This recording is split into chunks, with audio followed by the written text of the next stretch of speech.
5-5 minute का वक्त दोनों विद्वानों को एक बार फिर से दिया जाएगा अपने क्लोजिंग आर्ग्यूमेंट के लिए।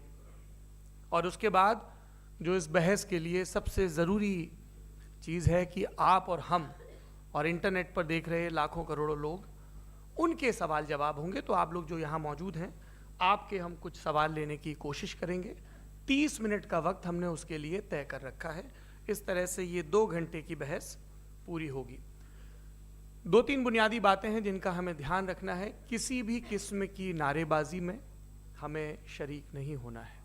ये हल्ला गुल्ला नहीं है, क्योंकि पूरी दुनिया देख रही है, तो एक नज़ीर कायम करनी है, एक उदाहरण लोगों के सामने रखना है कि पढ़े लिखे लोग इत्तेफाकी और नाइत्तेफाकी रखते हुए भी, एक दूसरे से सहमति और असहमति रखते हुए भी बात कह सकते हैं। यहाँ पर मेरे JNU के प्रोफेसर बैठे हैं, पुरुषोत्तम अग्रवाल जी, जिन्होंने हमें क्लास में सिखाया है कि सहमति का साहस और असहमति का विवेक, और इसका ठीक उलट भी, ये बड़ा ज़रूरी है। दूसरी बात, ये किसी एक धर्म के बारे में बहस नहीं है, ये बात सबको स्पष्ट होनी चाहिए। किसी धर्म को महान बताने या किसी धर्म को कमतर बताने की ये बहस नहीं है। तो यदि कोई इस उम्मीद से देख रहा है या यहाँ आया है, तो मैं आपको आश्वस्त करना चाहता हूँ कि आपको नाउम्मीदी हाथ लगेगी। इस बहस में बहुत ज़्यादा धार्मिक प्रतीकों के इस्तेमाल को लेकर भी ये दोनों लोग जो अभी आपको गंभीर दिख रहे हैं, भले लोग हैं, कल शाम को चाय पर मिले थे, बहुत हंसी मजाक भी इनके बीच हुआ था, और गलबैयाँ डालते हुए एक तस्वीर भी हुई थी। ये इस बात का प्रमाण है कि इंटरनेट पर जो हल्ला मचा हुआ है उसके मुकाबले ये दोनों लोग बहुत ही अच्छे शांत ढंग से बहस के लिए राज़ी हो गए हैं। ट्विटर की बातें ट्विटर तक सीमित, एलन मस्क आजकल उसको एक्स कहते हैं। और अब इस बहस की शुरुआत मैं इन विद्वानों का, हालांकि इनको परिचय की ज़रूरत नहीं, पर हो सकता है, हमें पत्रकारिता में सिखाया जाता है कि नेवर अज्यूम, विज्ञान भी यही कहता है। मुफ्ती शमाइल नदवी साहब इस्लामिक विद्वान, शिक्षाविद हैं, कोलकाता के वाहियान फाउंडेशन के संस्थापक हैं, लखनऊ की प्रतिष्ठित दारुल उलूम नदवतुल उलमा से ग्रेजुएशन किया है, सोशल मीडिया और सार्वजनिक मंचों पर अध्यापन और बौद्धिक कामों में सक्रिय हैं, और इस समय इंटरनेशनल इस्लामिक यूनिवर्सिटी मलेशिया से PhD कर रहे हैं। अच्छी बात यह है कि पढ़ाई के साथ साथ ट्रैवल ब्लॉग भी बनाते हैं। पेट्रोनस टावर के सामने का ब्लॉग हमने देखा। हमारे साथ जावेद अख्तर साहब हैं। जावेद अख्तर साहब कवि हैं, शायर हैं, गद्य भी लिखते हैं, फिल्मों के लिए संवाद लिखे हैं, गीत लिखे हैं। इससे इतर ये वैज्ञानिक सोच को लेकर या अपने डिक्लेयर्ड एथिज्म को लेकर भी मुखर रहते हैं और अपने तहीं रैशनैलिटी की बात करते हैं। देवियों और सज्जनों, डज गॉड एग्जिस्ट? इस सवाल का जवाब सब अपने अपने तहीं खोजने की कोशिश कर रहे हैं। कोई इसको गॉड डैम पार्टिकल की खोज बताता है, कोई गॉड पार्टिकल की खोज बताता है, कोई हिग्स बोसान की खोज बताता है, कोई ये सवाल जवाब तलाशने की कोशिश करता है कि मास एग्जिस्टेंस में आखिर आया कैसे, हुआ क्या था, सृष्टि के पहले, समय के पहले क्या था। और कोई ये कहता है कि ये सारी खोजें जिस मस्तिष्क में हो रही हैं प्रकृति के क्रम में, वो कैसे विकसित हुआ। मैं उम्मीद करता हूँ कि हम आज इन बुनियादी सवालों के कुछ जवाब हासिल करने में कामयाब हूँ। मैं सबसे पहले मंच पर आमंत्रित कर रहा हूँ मुफ्ती शमाइल नदवी साहब को। आइए सर जी।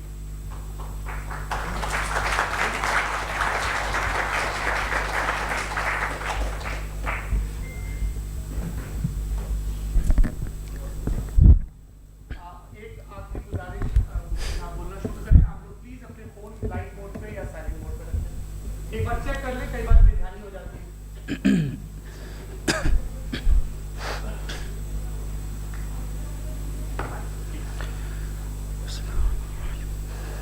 तमाम तारीफ़ें उस क्रिएटर के लिए जिसने इस यूनिवर्स को एक मकसद के तहत पैदा किया है।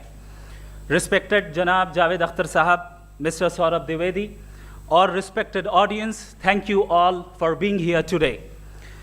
आज की डिबेट में चूंकि हम बात करने वाले हैं डज गॉड एग्जिस्ट के टॉपिक पर, तो ये एक ऐसा टॉपिक है जिसके मुताल्लिक कोई भी डिसीजन लेने के लिए अलग अलग स्टैंडर्ड्स हो सकते हैं।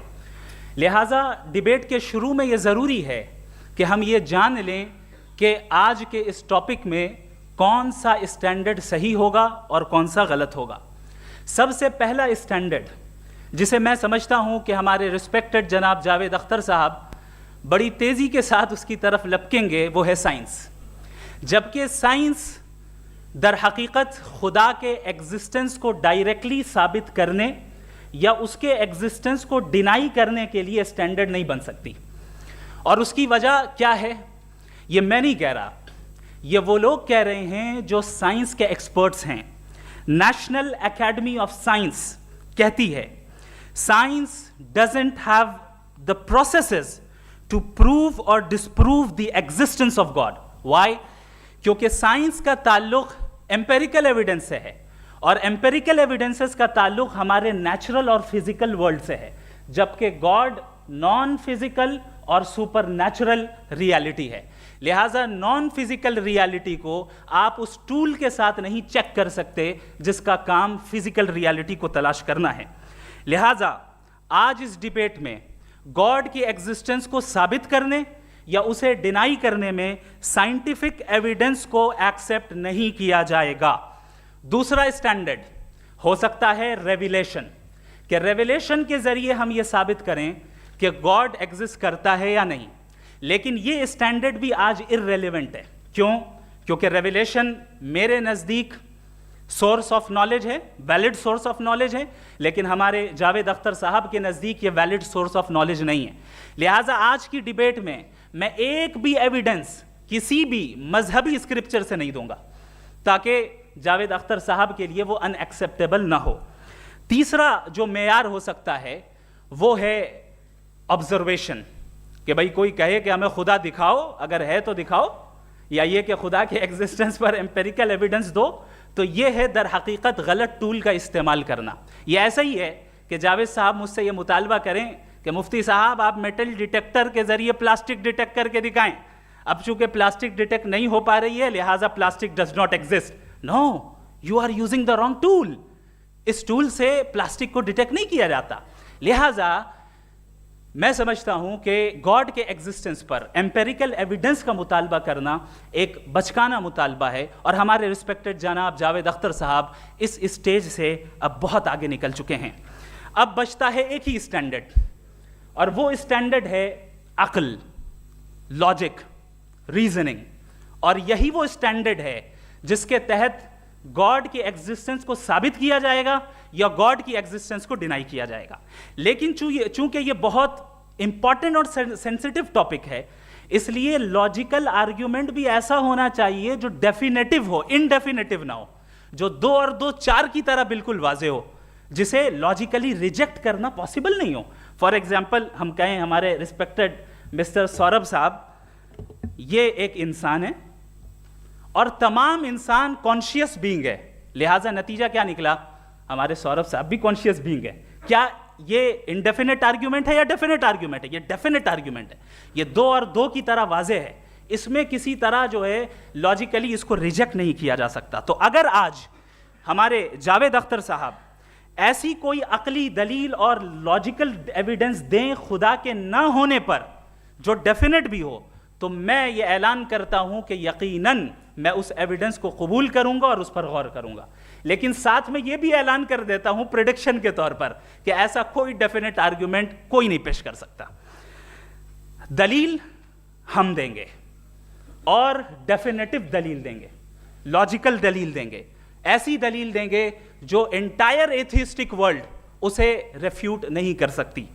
चलें अब हम एक एग्जाम्पल सोचते हैं, एक सिनेरियो, सिंपल सिनेरियो, तमाम ऑडियंस से गुजारिश है, हम और आप एक आइसोलेटेड आइलैंड पर हैं, ऐसा आइलैंड जहां पे हमसे पहले कोई कभी नहीं गया। चलते चलते आपके सामने अचानक आपने देखा एक पिंक कलर की बॉल पड़ी हुई है। सबसे पहला सवाल आपके जहन में क्या आएगा कि ये बॉल यहां क्यों आई, कैसे आई, ये पिंक कलर की ही क्यों है, कोई और कलर भी हो सकता था, ये इसी शेप में क्यों है, कोई और शेप भी हो सकता था। नेचुरली आप इस तरफ पहुंचेंगे कि कोई ना कोई है जिसने इन स्पेसिफिक प्रॉपर्टीज के साथ इस बॉल को बनाया है और यहां पे रखा है। चूंकि आप जानते हैं कि ये जो बॉल है इसका एग्जिस्ट करना जरूरी नहीं है, ये एग्जिस्ट कर भी सकती थी, नहीं भी कर सकती थी, और एग्जिस्ट करना ही था तो किसी और फॉर्म में करती, किसी और कलर में करती। अब आप इस बॉल को एक्सपैंड करते चले जाएं, एक्सपैंड करते चले जाएं, एक्सपैंड करते चले जाएं, यहां तक कि ये बॉल यूनिवर्स के साइज की हो जाए। बताइए कि क्या साइज के बढ़ जाने से सवाल बदल जाएगा? हरगिज नहीं बदलेगा।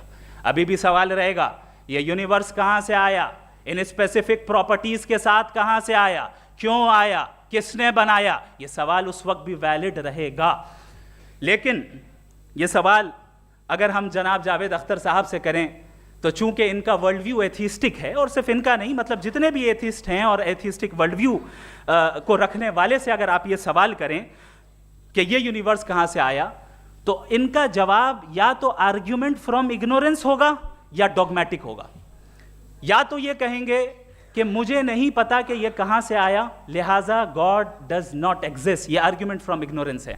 या ये कहेंगे कि ये यूनिवर्स खुद ब खुद बन गया, इसका मतलब ये है कि उस बॉल को भी खुद ब खुद बन जाना चाहिए, लेकिन बॉल के ताल्लुक से ये एक्सप्लेनेशन एक्सेप्ट नहीं की जाएगी कि ये खुद ब खुद बन गई, लेकिन यूनिवर्स के ताल्लुक से कर दिया जाएगा। इसे हम दूसरे अल्फाज में डॉगमा भी कह सकते हैं। दूसरी चीज, हमारे जावेद अख्तर साहब जरूर गॉड ऑफ गैप्स की मिसाल भी जरूर देंगे, और मिसाल देंगे कि पहले ज़माने में बिजलियां कड़कती थी तो लोगों ने किसी एक खुदा की तरफ, और बारिश होती थी तो दूसरे खुदा की तरफ मंसूब कर दिया, उनके पास दलील नहीं थी। यह हमारा वर्ल्ड व्यू है ही नहीं, यह हमारा वर्ल्ड व्यू है ही नहीं, क्योंकि नेचुरल फिनोमेना के प्रोसेस की इंटरप्रिटेशन को जान लेने से यह कहां से साबित हो गया कि गॉड एग्जिस्ट नहीं करता है। इस पर मैं इंशाअल्लाह अभी आगे बात करूंगा। आप हजरात ये भी देखेंगे, और मैं ये एक्सपेक्ट करता हूं कि हमारे रिस्पेक्टेड जनाब जावेद अख्तर साहब ज़रूर इमोशनल आर्ग्यूमेंट्स भी देंगे, जो कि एक लॉजिकल फेलेसी है जब बात आती है ट्रुथ को डिसाइड करने में। क्यों? मिसाल के तौर पर वो कहेंगे कि अगर गॉड है तो ईविल क्यों एग्जिस्ट करता है, जबकि मैं कहता हूं ईविल का एग्जिस्ट करना गॉड के एग्जिस्ट करने की दलील है, उसके खिलाफ नहीं है। चूंकि अगर गॉड है तो हम सब उसके सामने अकाउंटेबल हैं, और अगर हम अकाउंटेबल हैं तो अकाउंटेबिलिटी के लिए ईविल का मौजूद होना जरूरी है, उसके बगैर हम अकाउंटेबल नहीं हो सकते। और अगर हम अकाउंटेबल नहीं हैं तो हम जनाब जावेद अख्तर साहब से पूछेंगे कि आप बताएं कि फिर सफरिंग इस दुनिया में क्यों है? अगर खुदा नहीं है तो सफरिंग क्यों है? और उन लोगों के जज्बे का क्या जिनके अंदर सफरिंग के बाद इंतकाम लेने का जज्बा पाया जाता है और वो इस दुनिया से ऐसे ही चले गए, क्या उनकी सारी तकलीफें बेकार चली जाएंगी? अब आ जाएं उसी एग्जाम्पल की तरफ कि बॉल, मुझसे अगर कोई पूछे इस बॉल को किसने बनाया और या इस एक्सपेंडेड बॉल को किसने बनाया, मैं कहूंगा कि चूंकि ये यूनिवर्स और इस यूनिवर्स की तमाम चीज़ें कॉन्टिंजेंट हैं। कॉन्टिंजेंट होने का मतलब ये होता है कि जो अपने एग्जिस्टेंस पे किसी के ऊपर डिपेंड करती हो, तो जाहिर है ये यूनिवर्स कॉन्टिंजेंट है। और अगर कोई चीज़ कॉन्टिंजेंट नहीं है तो मैं रिक्वेस्ट करूंगा कि मुझे दिखा दें कि कौन सी चीज़ यूनिवर्स में कॉन्टिंजेंट नहीं है, हम भी ज़रा गौर कर लें और हम भी देख लें। और जब कॉन्टिंजेंट चीज़ें मौजूद हैं तो फिलोसोफर्स की इस्तिलाह के मुताबिक, हम उस टर्मिनोलॉजी के मुताबिक हम उस जगह तक पहुंचते हैं और उस हस्ती तक पहुंचते हैं जिसे नेसेसरी बीइंग कहा जाता है, कि ये वो नेसेसरी बीइंग है जिसका मौजूद ना होना नामुमकिन हो। चूंकि अगर ये मौजूद ना हो तो सारी चीज़ें एग्जिस्टेंस में आएंगी ही नहीं, और ये सारी कॉन्टिंजेंट चीज़ें उसी के ऊपर डिपेंड करती हैं। अब अगर आप ये सवाल करते हैं कि फिर उस हस्ती को किसने बनाया, फिर उसका कॉज क्या है, फिर उसका कॉज क्या है, फिर उसका कॉज क्या है, और एंडलेसली चले जाएं, इसे हम कहते हैं इन्फिनिट रिग्रेस ऑफ कॉजेज, जो कि लॉजिकल फेलेसी है। कॉन्सेप्चुअली इन्फिनिटी पॉसिबल है। मिसाल के तौर पे न्यूमेरिकल्स 1 2 3 गिनते चले जाएं, इन्फिनिट नंबर्स हैं। मैं कॉन्सेप्चुअली बात नहीं कर रहा, प्रैक्टिकली रियलिटी में साबित करके दिखाएं कि infinite regress of causes possible हैं या नहीं। अगर पॉसिबल हैं तो हम मान लेंगे, मिसाल दे दें, और पॉसिबल नहीं है तो एक ही ऑप्शन बचता है जिसे हम कहते हैं नेसेसरी बीइंग। ऐसी नेसेसरी बीइंग जो इंडिपेंडेंट है, क्योंकि अगर वो डिपेंडेंट हुई तो वो नेसेसरी नहीं रहेगी। ऐसी इंडिपेंडेंट बीइंग जो इटर्नल है, अगर वो इटर्नल नहीं होगी, उसकी बिगिनिंग होगी तो वो खुद कॉन्टिंजेंट है।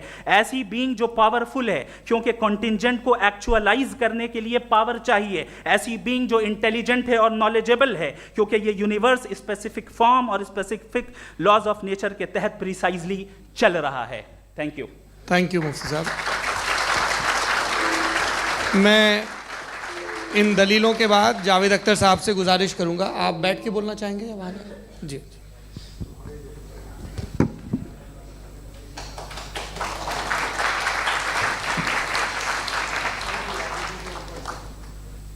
पहले तो मैं मुफ्ती साहब को एक अच्छी खबर देना चाहूँगा कि मेरी नॉलेज साइंस के बारे में बड़ी मामूली है, तो आप फिक्र ना करें उसकी, लेकिन कुछ कॉमन सेंस है मुझ में।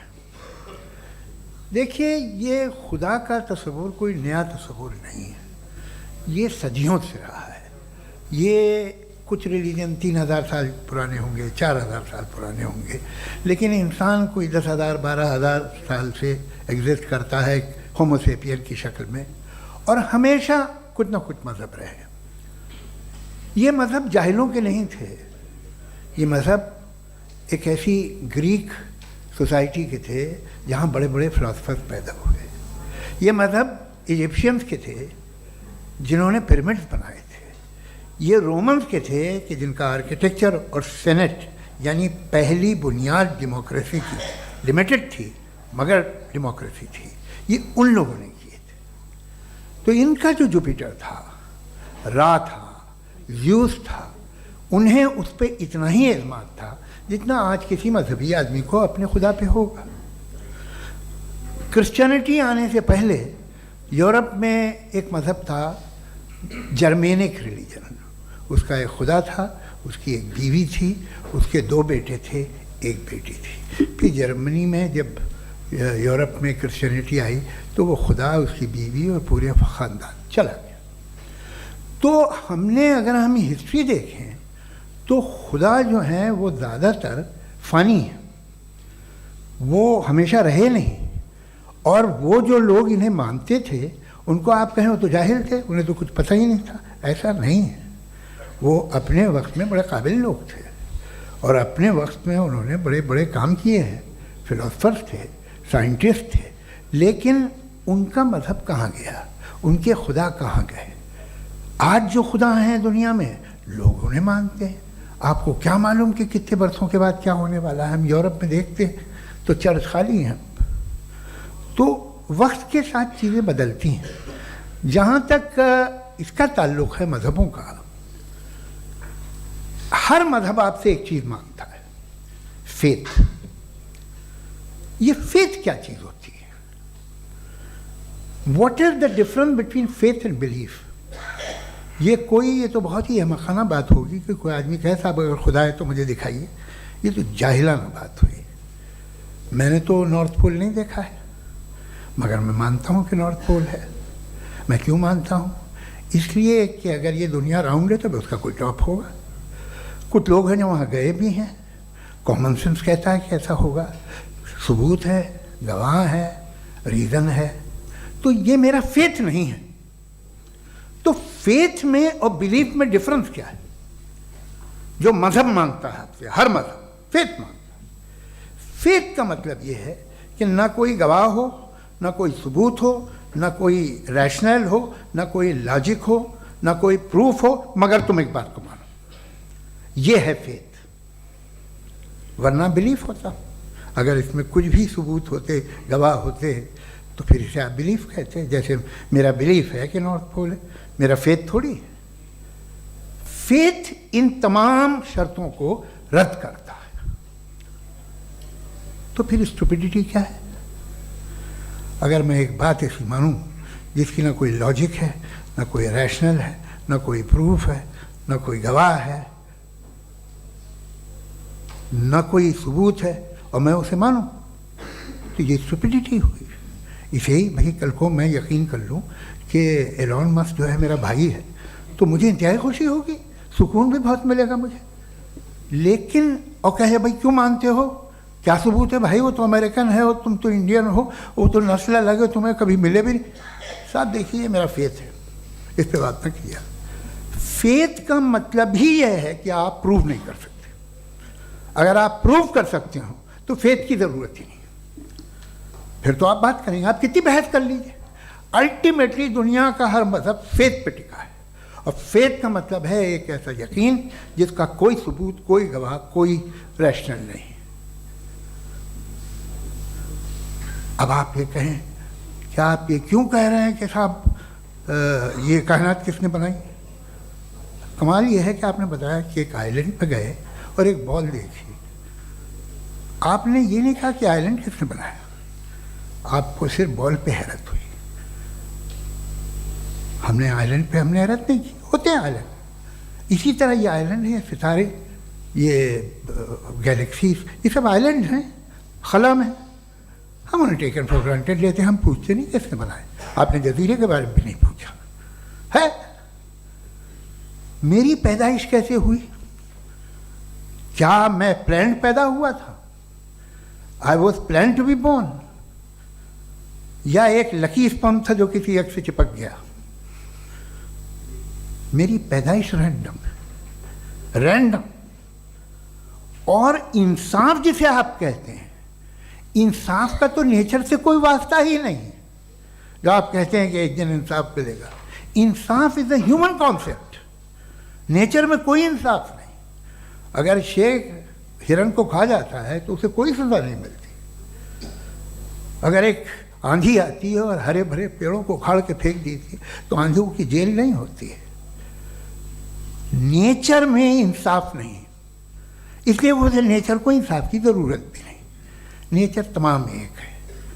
अब हम कहें कि साहब ये देखिए जो मैंने खाना खाया था, ये मेरी आँख तो नहीं यूँ कर दिया उसे, तो इसे सज़ा मिलनी नहीं, वो सिस्टम है, ऐसे ही चल रहा है। नेचर बग़ैर इंसाफ के है। इंसाफ इज़ अ ह्यूमन कॉन्सेप्ट। तो जो आपसे कहता है कि मैं तुम्हें इंसाफ दूंगा, वो इंसानी जहन की पैदावार है। ये नेचुरल है ही नहीं, ये आसमानी है ही नहीं। नेचर का तसव्वुर, इंसाफ का तसव्वुर। भाई आप साथ मिलते हैं, अब आप लेफ्ट हैंड ड्राइव कर लें, ये क्या है?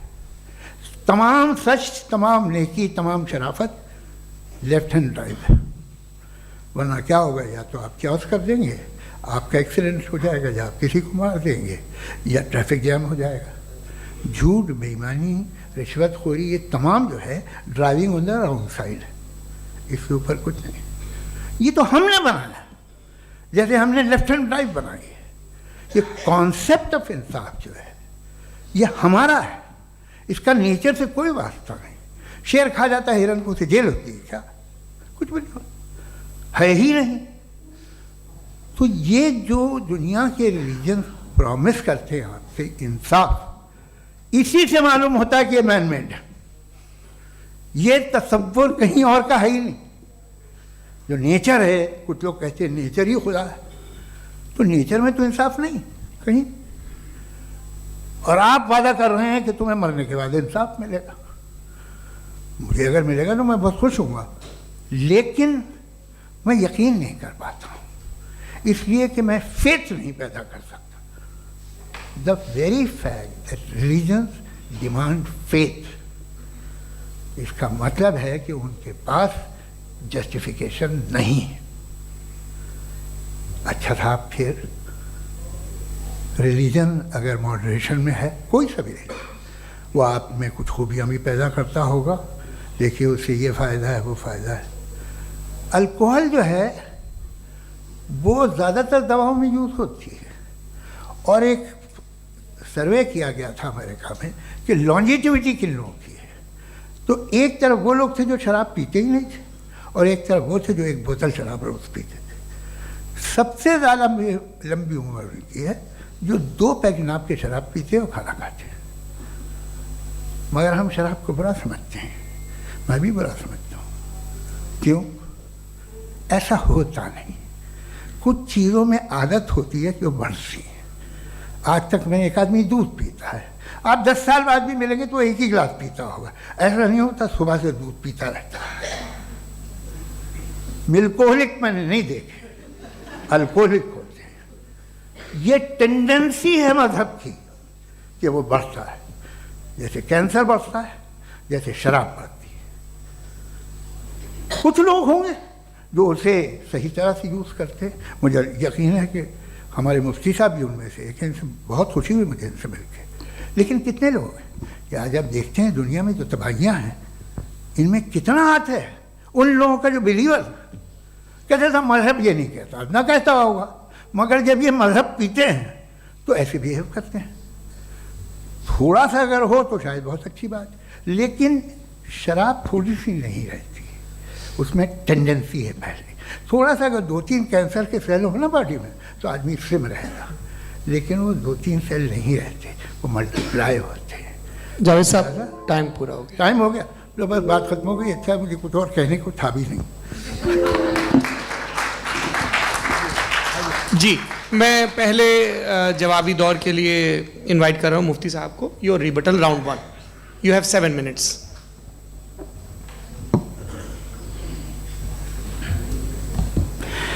Thank you very much Javed साहब, आपकी बात को सुनकर बड़े महजूज हुए हम लोग। महजूज, do you understand? We enjoyed. Okay, अब थोड़ा सा लॉजिकली उसको हम लोग देखते हैं। दरअसल हम लोगों ने कल गुजारिश की थी मुफ्ती साहब से भी, जावेद साहब से भी, कि हिंदुस्तानी ज़बान आम फहम सबको समझ में आ जाए, और जहाँ कहीं आप मुश्किल शब्द इस्तेमाल करें वहाँ बताते भी चलें। Thank you. तो सबसे पहले हमारे रिस्पेक्टेड जावेद साहब ने हवाला दिया कि खुदा फ़ानी है। कितने मजहब आगे चले गए, किसी ने जुपिटर को खुदा माना, किसी ने किसी को माना। मैं कहता हूँ जिसने कॉन्टिंजेंट चीज़ को खुदा माना, गलत माना, वो खुदा ही नहीं, वो खुदा ही नहीं है। हम तो नेसेसरी बीइंग को साबित करने बैठे हैं, वो नेसेसरी कॉज जो इटरनल है, जो अबदी भी है और अजली भी है। हम किसी और को साबित करने नहीं बैठे। दूसरी चीज उन्होंने कहा कि फेथ एंड बिलीफ, ये एक ऐसी डेफिनेशन है फेथ की जो इन्होंने पहली मर्तबा पेश की है, या माफ कीजिएगा, इन्होंने पहली मर्तबा पेश नहीं की है, रिचर्ड डॉकिंस ने पहली मर्तबा पेश की है। मुझे मालूम है ये सोर्स कहां से है। एपिस्टेमोलॉजिकली फेथ और बिलीफ का फर्क आप इस तरह नहीं कर सकते सर। फेथ सही भी होता है, गलत भी होता है, बिलीफ सही भी होता है, गलत भी होता है। जो लॉजिक, रीजन और एविडेंस से बैक्ड होगा वो फेथ सही होगा। और आप जिस फेथ की बात कर रहे हैं कि इलॉजिकल है और उसके पीछे नहीं है, तो we are on the same page. हम नहीं मानते उस फेथ को, जो फेथ ऐसा हो जिसके पीछे कोई लॉजिक ना हो, एविडेंस ना हो, हम नहीं मानते। हम तो उस फेथ के कायल हैं जिसके पीछे लॉजिक हो और एविडेंस हो। तो बिलीफ सही भी होता है, गलत भी होता है, फेथ भी सही होता है और गलत भी होता है। तो आज फेथ और बिलीफ के डिफरेंस पे बात नहीं हो रही है। आज आप चाहे फेथ एक्सेप्ट कर लें या बिलीफ एक्सेप्ट कर लें, आज ये बात होगी कि ट्रूथ क्या है, चाहे ट्रू बिलीफ सही है या ट्रू फेथ सही है, और फॉल्स फेथ क्या है और फॉल्स बिलीफ क्या है, बात इस पे हो रही। दूसरी चीज इन्होंने पूछा, स्टुपिडिटी फिर क्या है? अगर फेथ रिलीजन स्टुपिडिटी नहीं है तो और क्या है? चूंकि फेथ का मुतालबा करते हैं तो स्टुपिडिटी क्या है?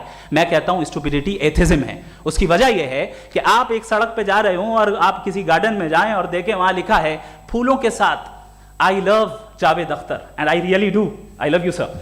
सो जब आप वहां पर पहुंचे तो वहां पहुंचकर अब ये बताएं, क्या आप ये कहेंगे वाह व्हाट अ नेचुरल सिलेक्शन? ये क्या नेचुरल सिलेक्शन है? नहीं, ये प्रिसाइजली डिजाइंड है, इसके पीछे डिजाइनर है। लिहाजा अगर कोई एक ऐसी कॉमन सेंस की बात को कबूल नहीं कर रहा है कि यूनिवर्स जो इतने प्रिसाइजली काम कर रहा है, हम कह दें कि खुद ब खुद बन गई, मैं समझता हूं इससे बड़ी स्टुपिडिटी और कुछ नहीं है। ये इरैशनल चीज है। फिर हमारे सर ने कहा कि आपने बॉल पे फोकस किया, आइलैंड पे फोकस नहीं किया। अरे आइलैंड को किसने बनाया यही समझाने के लिए तो बॉल की मिसाल दे रहा हूं। और बॉल भी कॉन्टिंजेंट है, आइलैंड भी कॉन्टिंजेंट है, दोनों नेसेसरी बीइंग का मुतालबा करते हैं। आगे इन्होंने कहा कि नेचर में कोई इंसाफ नहीं है, हम डिसाइड करते हैं कि मोरालिटी क्या होती है, इंसाफ क्या होता है, हम डिसाइड करते हैं। जैसे ड्राइविंग सीट में ट्रैफिक वाला, ये तो किसी खुदा ने नहीं कहा, ये है, इसे कहते हैं फॉल्स इक्विवेलेंस। ये एक लॉजिकल फेलेसी है। आपने जो है मिसाल दी ड्राइविंग की और ट्रैफिक की, ये सब्जेक्टिव मोरालिटी है। आप सब्जेक्टिव मोरालिटी को मिसाल बनाकर ऑब्जेक्टिव मोरालिटी के ऊपर नहीं थोप सकते। इंसाफ की ऑब्जेक्टिव मोरालिटी, अगर आप ये कहते हैं कि नेचर में इंसाफ नहीं है तो इंसाफ का न होना ये नेचुरल हुआ, तो फिर नेचर को नेचर रहने दे, क्यों हम इतना स्ट्राइव कर रहे हैं दुनिया में इंसाफ लाने के लिए? ये तो इलॉजिकल बात है, इरैशनल बात है। इसलिए बहुत सी चीजें ऐसी हैं जो ऑब्जेक्टिवली जो है इविल या गुड हैं, और बहुत सी चीजें ऐसी हैं जो सब्जेक्टिवली हैं। सब्जेक्टिवली जो मोरल होता है या इमोरल होता है उसको हम सोशल कंसेंसस से या पर्सनल प्रेफरेंस से डिसाइड करते हैं, लेकिन जो ऑब्जेक्टिव मोरालिटी है जिसमें इंसाफ आया, जो इन्होंने बार बार रिपीट किया, ये ऑब्जेक्टिव है, सब्जेक्टिव नहीं है। अगर आप कहते हैं ये सब्जेक्टिव है तो मेरा सवाल आपसे ये है, क्या सोशल कंसेंसस के जरिए अगर जुल्म को सही करार दे दिया जाएगा तो आप जुल्म को जस्टिफाई करेंगे? दूसरी चीज, इन्होंने ये कहा कि 2 पैक शराब पी लें तो वो उतने पे नहीं रहता, बढ़ जाता है। यही मामला मजहब के साथ है, 2 पैक आप पी लें बढ़ेगा। तो ये एक ऐसी मिसाल है, इसको कहीं भी फिट कर लें कि आप एथिज्म पे जब फिट करें, जब आप 2 पैक एथिज्म का लेंगे ना तो वो बढ़ बढ़ के नॉर्थ कोरिया बनेगा। Thank you.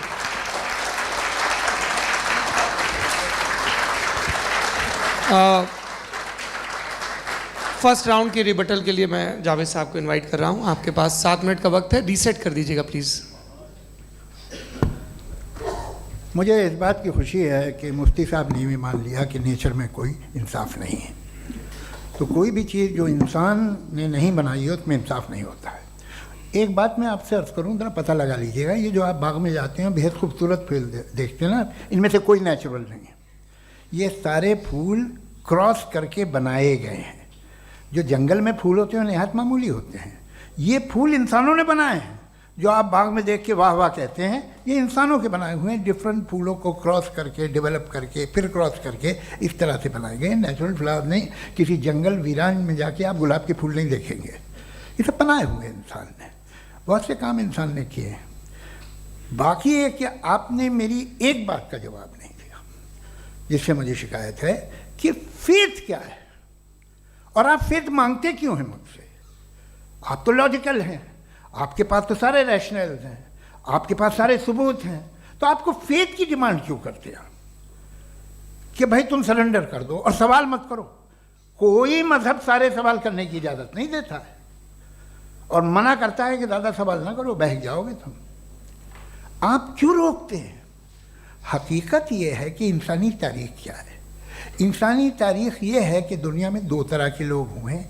एक वो जिन्होंने अपनी लाइल्मी की परस्तिश की है, दूसरे वो जिन्होंने अपनी इग्नोरेंस या लाइल्मी से झगड़ा किया है और मालूम किया है कि क्या है। ये जो आप कह रहे हैं, आज आप हैरान हैं कि भाई ये यूनिवर्स कैसे बनी। लोग हैरान थे कि सूरज डूबता है तो इधर से कैसे निकलता है। और आप एक कदम जाके हमेशा का मानने को तैयार है, एक कदम पीछे ही मान जाइए। भाई आप इसके बाद जाते हो, कहते सवाल ना करना कि ये कहाँ से आया, ये पावर तो हमेशा से हमेशा रहेगी। तो आप यूनिवर्स के बारे में मानने में क्या तकलीफ है? एक कदम पहले रुक जाइए, ये हमेशा से थी या नहीं थी हमें मालूम नहीं है। और ये कहना कि हमें मालूम नहीं है, कमाल ये है कि दुनिया के सारे मजहब सब जानते हैं ये दुनिया कैसे बनी थी, कैसे मिटेगी, मरने के बाद क्या होगा, इनको सब इल्म है।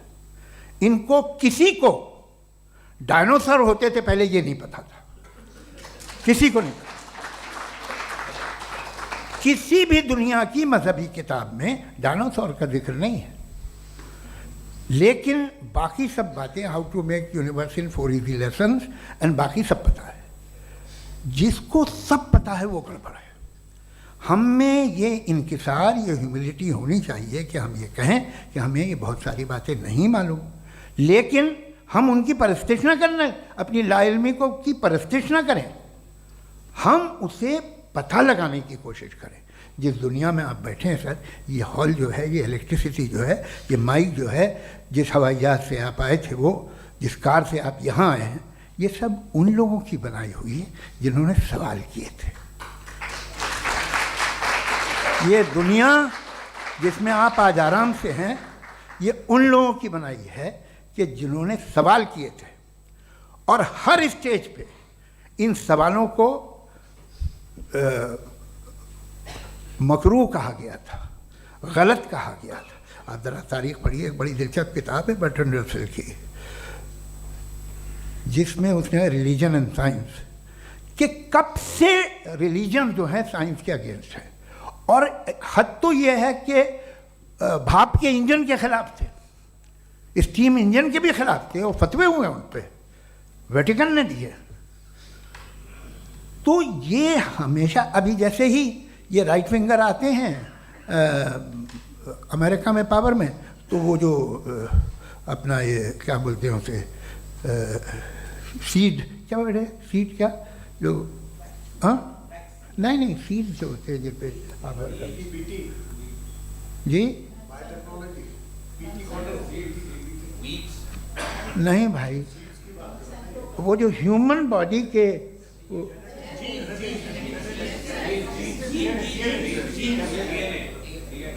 उस पर रिसर्च बंद हो जाती है, रिपब्लिकन नहीं करने देते। अरे भाई इतना डर क्या है तुम्हें? एक ज़माने में बहुत नाराज़ थे ये सारे मजहबी लोग कि ये इंसान तो इंसान बनाने की कोशिश कर रहा है, आपको क्या तकलीफ भाई, बना ले तो बना लेने दो, ये खौफ क्या है?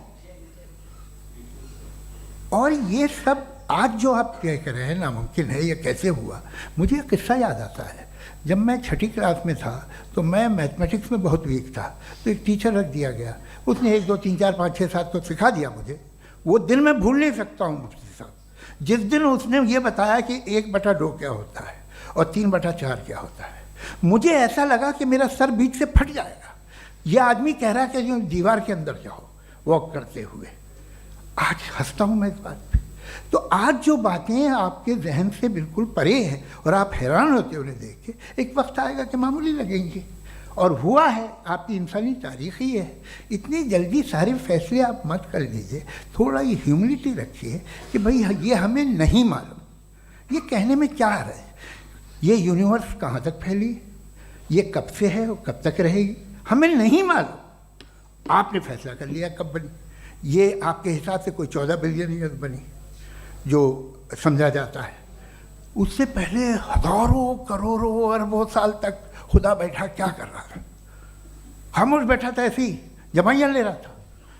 फिर उसे आइडिया आया, यार एक काम करते, वक्त अच्छा गुजर जाएगा, यूनिवर्स पर आपसे सोचिए। वो तो हमेशा से है ना, मगर यूनिवर्स हमेशा से नहीं है, ये तो बनाई गई है। और उससे पहले क्या था, इनका क्या काम था?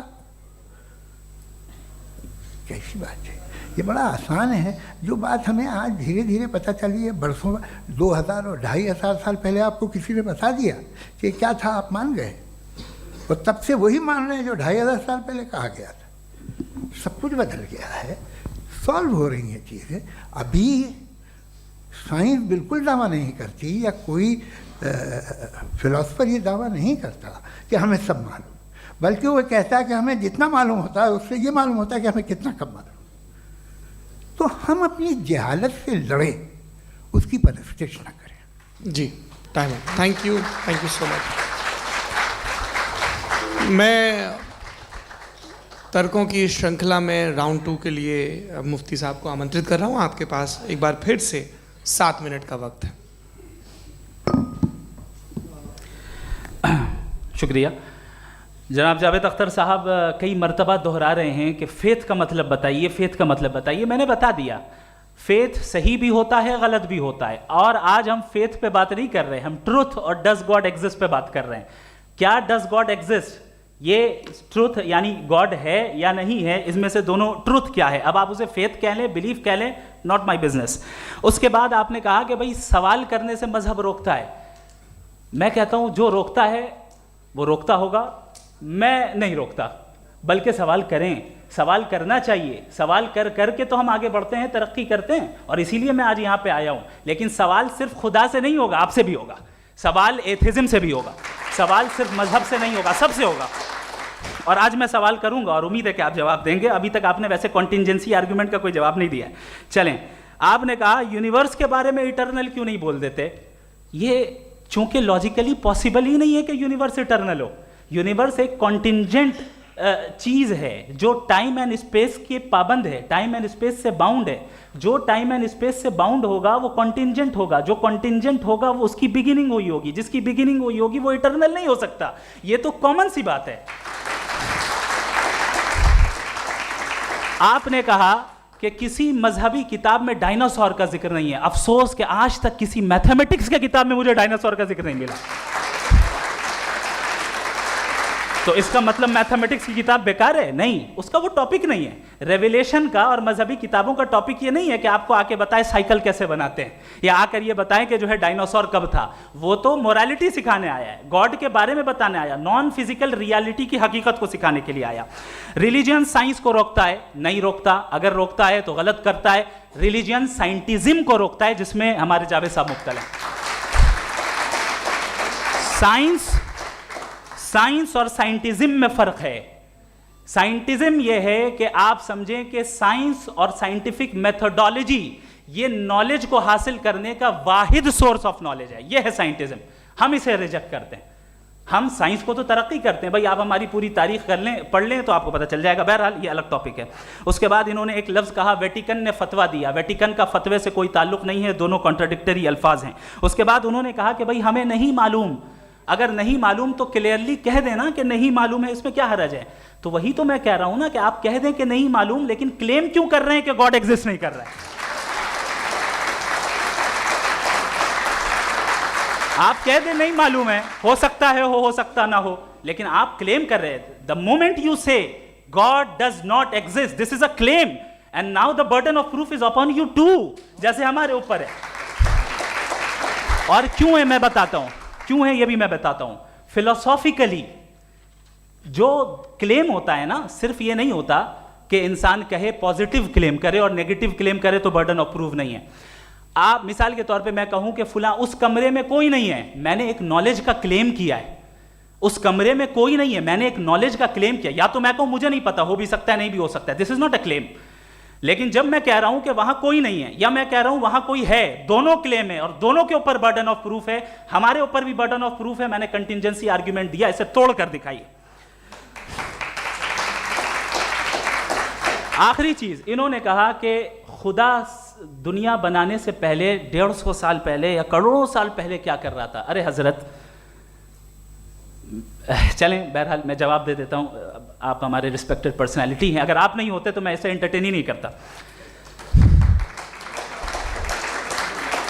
टाइम ये 100 साल पहले या 100 साल बाद, पहले बाद में अभी, ये वो अल्फाज हैं जिनका ताल्लुक टाइम से है। टाइम शुरू ही हुआ है यूनिवर्स की बिगिनिंग के बाद, तो उसके पहले खुदा क्या कर रहा था? सवाल इलॉजिकल है, ये फेलेसी है। यानी आप ये कह रहे हैं कि यूनिवर्स के बनने से पहले खुदा क्या कर रहा था? टाइम के बनने से पहले, पहले का ताल्लुक टाइम से, टाइम उस वक्त था ही नहीं, तो ये सवाल ही इनवैलिड है खुदा के ताल्लुक से। दूसरी चीज, आर्ग्यूमेंट ऑफ कंटिजेंसी जो मैंने आपके सामने पेश की है, आपने बार बार ये प्रूफ किया और ये कह रहे हैं कि गॉड ऑफ गैप्स। देखिए पहले नहीं मालूम था, साइंस ने कर दिया। सिंपल्स की मिसाल से मैं समझा देता हूं। जिस गैप्स की आप बात कर रहे हैं ना, साइंस उन गैप्स को जिन चीज के जरिए भी प्रूव करेगा वो कॉन्टिंजेंट ही होगा। अब चाहे वो फोर्स हो, मैटर हो या एनर्जी हो। लिहाजा सवाल हमारा उस वक्त भी वैलिड होगा जब तक कि आप नेसेसरी बीइंग पे ना आ जाएं, और इन्फिनिट रिगरेस पॉसिबल नहीं है of causes in practical world, तो जाहिर है कहीं रुकना पड़ेगा। जहां रुकेंगे वही खुदा है। दूसरी चीज, आपने ये कहा, क्या कह रहा था मैं, किस पॉइंट को? What? Oh no, after that. Just now. हाँ, जहां रुकेंगे वही खुदा है। बहरहाल तो टाइम का जिक्र हो गया। गॉड ऑफ गैप, सॉरी, या इसकी एक मिसाल आप ले लें। एक कार है, एक साहब ने देखा कि भाई कार जो है उसके व्हील्स कितने अच्छे लगे हुए हैं, सही जगह पे। स्टीयरिंग जो है कितने अच्छे जगह पे लगी हुई है, और सीट्स कितने वेल डिजाइंड है, कितनी प्रिसाइजली ये कार काम कर रही है। तो जरूर कोई ना कोई इसे क्रिएट किया है, किसी ने क्रिएट किया है। अब जावेद साहब आए और कहे अरे जनाब बोनेट खोलिए, इसमें इंजन है, इंजन इस कार को चला रहा है, hence prove no one has created the car. This is illogical, this is irrational. आपने इंजन के जरिए उस गैप को तो साबित किया, लेकिन क्या उससे कार की जो क्रिएशन है और उसका जो क्रिएटर है ये इम्पॉसिबल हो जाए? ऐसा पॉसिबल है? उसका सवाल खत्म हो जाए, ऐसा पॉसिबल है? नहीं। आपने गैप्स को फिल करके, कॉन्टिंजेंट चीजों से गैप्स को फिल करके हमारे ऑब्जर्वेशन को और ब्रॉड कर दिया। अब हमें और पता चल गया कि ये जो कार है इसका सिस्टम कितना ज्यादा कॉम्प्लेक्स है। पहले कम समझते थे, अब कॉम्प्लेक्सिटी और ज्यादा वाजे हो गई। अब हमें समझ में आ रहा है कि हमारी सर्टेनिटी और बढ़ गई कि जरूर इस कार को किसी ना किसी ने बनाया। यही मामला यूनिवर्स का है। साइंस हमेशा फिजिकल वर्ल्ड की चीजों को ही फिल करती जाएगी और फिजिकल चीजों से ही करती जाएगी, चूंकि एम्पेरिकल एविडेंस का ताल्लुक फिजिकल वर्ल्ड से है। आप साइंस के जरिए मेटाफिजिकल रियलिटी को कभी साबित नहीं कर सकते। ये रॉन्ग टूल का इस्तेमाल करना है। ये वही काम है कि आप मेटल डिटेक्टर से प्लास्टिक डिटेक्टर करने चलें, जो कि जाहिर है सही नहीं है। Thank you.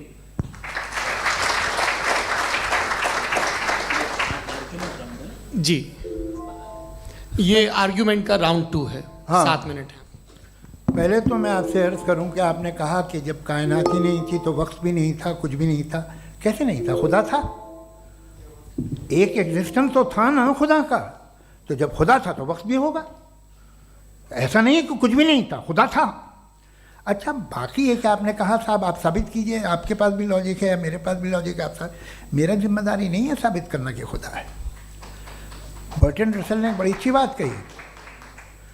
बर्टन रसल ने बड़ी अच्छी बात कही। मैं आपसे अगर ये दावा करूं कि एक चाय की केतली मरीख के चारों तरफ घूम रही है, मार्स के चारों तरफ, तो ये आपका काम नहीं है कि आप साबित करें कि कोई चाय की केतली नहीं है। ये मेरा काम है, मैंने दावा किया है। ये दावा तो मजहबी लोग करते हैं कि खुदा है। मैं क्यों साबित करूं कि नहीं है? जब तक आप मुझे कन्विंस नहीं कर देंगे मैं नहीं मानूंगा। आपकी जिम्मेदारी है, मेरी जिम्मेदारी नहीं है। दोयम ये कि ये जो आप कह रहे हैं, जो गैप्स हैं, ये गैप जब जब किसी मजहब को चैलेंज करते हैं, जब ऐसा कोई बात आती है तो हंगामा हो जाता है कि जब वो चैलेंज करें किसी फेथ को। ये तमाम साइंस जो है इसे मुख्तलिफ जगहों पे मुख्तलिफ वक्तों में मजहब ने रोकने की कोशिश की है। ये किताब है religion and science, Burton Russell की, पढ़िएगा, अच्छी लगेगी आपको। तारीख ही है साइंस, मजहब की साइंस से उसका यही रिश्ता है। अच्छा, अब ये हम सोचें कि बहरहाल ये वजूद जो है मजहब और ये बिलीव इन गॉड इंसान को बेहतर बना देता है। तो एक काम कीजिए, हिंदुस्तान वर्ल्ड का नक्शा लीजिए और मार्क कीजिए कि रिलीजन कहाँ कहाँ ज़्यादा है, कहाँ कहाँ, चाहे वो लैटिन अमेरिका हो या मिडल ईस्ट हो या फार ईस्ट हो या हिंदुस्तान के वो इलाके जहाँ मजहबियत ज़्यादा है। रख दीजिए नक्शा अलग। अब दूसरा नक्शा कि कहाँ कहाँ नाइंसाफ़ी, रिप्रेशन, औरतों के हुकूक की पामाली, जुल्म, डिक्टेटरशिप कहाँ है। नक्शा एक ही होगा। तो आप मुझे बताएं कि जो इसका तरकीब इस्तेमाल क्या है। खुदा का तरकीब इस्तेमाल तो बताइए। आप छोटी सी दवा सड़क पे बेचते हैं, उसकी भी तरकीब इस्तेमाल बताते हैं। इसके इस्तेमाल से तो फ़ायदा ही नहीं हुआ किसी को। जो सारे के सारे ख़राब मुल्क हैं, ख़राब समाज है, वो सारे जुल्म खुदा के नाम पे करते हैं। वो गलत करते हैं, सही करते हैं, मुझे क्या लेना देना उससे। इस्तेमाल से मालूम होता ना। एक विस्की की बोतल कभी शायद देखी हो आपने, लाल रंग की होती है, उस पर रोशनी और छपड़ा इंतहाई खूबसूरत लगती है, क्या बिगाड़ रही है किसी का। उसका इस्तेमाल गलत है, इसलिए आप उसे नापसंद करते हैं। इसका इस्तेमाल गलत है, इस तसव्वुर का इस्तेमाल ही गलत है और हमेशा से गलत हुआ है। आप देख लीजिए, इंसानी तारीख देख लीजिए, आज देख लीजिए, हिंदुस्तान देखिए, दुनिया देख लीजिए क्या हो रहा है। इसे कैसे इस्तेमाल कर रहे हैं। फेथ वाले लोग क्या फेयर हैं, जस्ट हैं, जो अपने खुदाओं पे यकीन रखते हैं, वो किस तरह के लोग हैं। वो लोगों को इंसाफ देते हैं, वो बेहतर इंसान बने। तो इस दवा का फ़ायदा क्या है। चलो बहुत फ़ायदा हो रहा तो मैं इस्तेमाल कर लूँगा, मैं मुझे तो इस दवा का कोई फ़ायदा दिखता ही नहीं। मुझे तो ऐसा लगता, मैं एक और बात बताऊं, अगर कोई आदमी मजहबी है और अच्छा आदमी है तो मैं उसकी बहुत इज्जत करता हूँ, इसलिए कि मेरा ख्याल है मजहबी आदमी का अच्छा होना मुझसे अच्छा होने से ज़्यादा मुश्किल है। भाई हर चीज़ की एक लिमिट है। आप इतना भाग सकते हैं, इतना नहीं भाग सकते, इतना वज़न उठा सकते, इतना नहीं उठा सकते, इतना दूर देख सकते हैं, इतना दूर नहीं देख सकते। उसी तरह कॉमन सेंस कहता है कि आप में नेकी का भी एक कोटा होगा। अब आप अगर सुबह जाते हैं अपनी इबादत गाह और इबादत करते हैं तो बाहर निकलते हैं तो आप तो यही महसूस करते हैं कि आपने एक बहुत अच्छा काम किया, आपकी नेकी का एक बहुत बड़ा कोटा खर्च हो गया जिससे किसी का कोई फ़ायदा नहीं हो। मैं तो नहीं जाता हूँ तो मुझे तो किसी को खाना खिलाना पड़ेगा, किसी बेवा की मदद करनी पड़ेगी, मैं अपना कोटा कैसे कंज्यूम करूँ? आप अपना कोटा सारे मजहबी लोग इंतहाई यूजलेस कामों में यूज़ करते हैं, उसके बाद भी अगर आप में बच्ची है थोड़ी सी शराफत तो भाई वाह क्या बात है।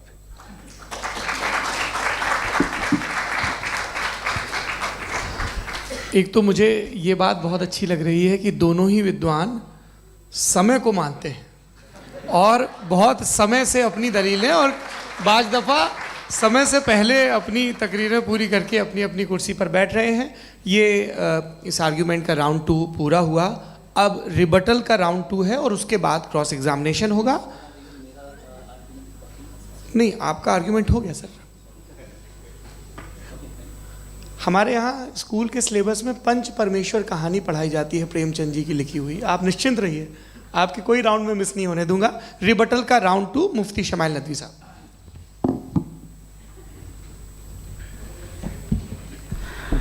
असल में जो हकीकी प्रॉब्लम है, असल प्रॉब्लम है वो ये है कि जावेद साहब के पास कॉन्सेप्ट ऑफ गॉड क्लियर नहीं है।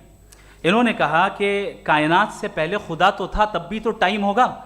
ये टाइम कायनात का हिस्सा है।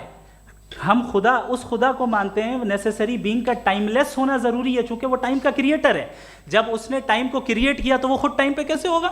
उसने जब स्पेस को क्रिएट किया तो खुद स्पेस में कैसे होगा? अगर वो टाइम एंड स्पेस को पहले से ही उसका पाबंद है तो फिर किस चीज़ को उसने क्रिएट किया? लिहाजा ये सवाल गलत है कि खुदा था तो टाइम होगा। बिल्कुल नहीं, टाइम के पाबंद हम हैं, खुदा नहीं है। हम फिजिकल वर्ल्ड से ताल्लुक़ रखते हैं, वो मेटाफिजिकल रियलिटी है। दूसरी चीज़ इन्होंने मिसाल दी कि चाय की केतली हवा में घूम रही होगी, और पता नहीं शायद वो बर्टन रसल का उन्होंने हवाला दिया। बहरहाल यही प्रॉब्लम है। प्रॉब्लम यही है कि हम चीज़ों के दरमियान डिफ्रेंशिएट नहीं कर पाते हैं। ये जो आपने मिसाल दी ये इमेजिनेशन है, और मैं जो साबित कर रहा हूँ वो लॉजिकल नेसेसिटी है। आप इमेजिन करने आए तो कुछ भी करें, जुपिटर में पिंक एलिफेंट होगा, यूनिकॉर्न होगा, करें, उससे कायनात पे क्या फ़र्क पड़ता है? उससे आप लॉजिकल नेसेसिटी साबित नहीं कर सकते। मैं तो उस प्राइम कॉज की बात कर रहा हूँ, उस नेसेसरी बीइंग की बात कर रहा हूँ जिसके बगैर इस कायनात का एग्जिस्टेंस मुमकिन नहीं है। दूसरी चीज़, मजहब को साइंस चैलेंज करती है वगैरह वगैरह, ये हमारा टॉपिक ही नहीं है। मैं इस पर बात करूँगा तो फिर मेरा वक्त चला जाएगा। मजहब के ऊपर चूँकि हमारी डिस्कशन नहीं है, साइंस को मजहब और बिलखुसूस मैं और हमारा वर्ल्ड व्यू कम अज़ कम साइंस को पीछे नहीं करता है, साइंटिज़म की मजम्मत करता है। इसकी वजाहत मैंने पहले कर दी। दूसरी चीज़ इन्होंने कहा वर्ल्ड का नक्शा लीजिए, वर्ल्ड मैप लीजिए, 2 अलग अलग जगह की। हज़रत मैंने ये होमवर्क किया था और मैंने मिडिल ईस्ट का एक नक्शा लिया और यूरोप का एक नक्शा लिया। ये मजहबी इलाका और ये लिबरल और एथीस्ट इलाका। मुझे पता चला कि सबसे ज़्यादा रेप केसेस जो हैं वहाँ पर हैं।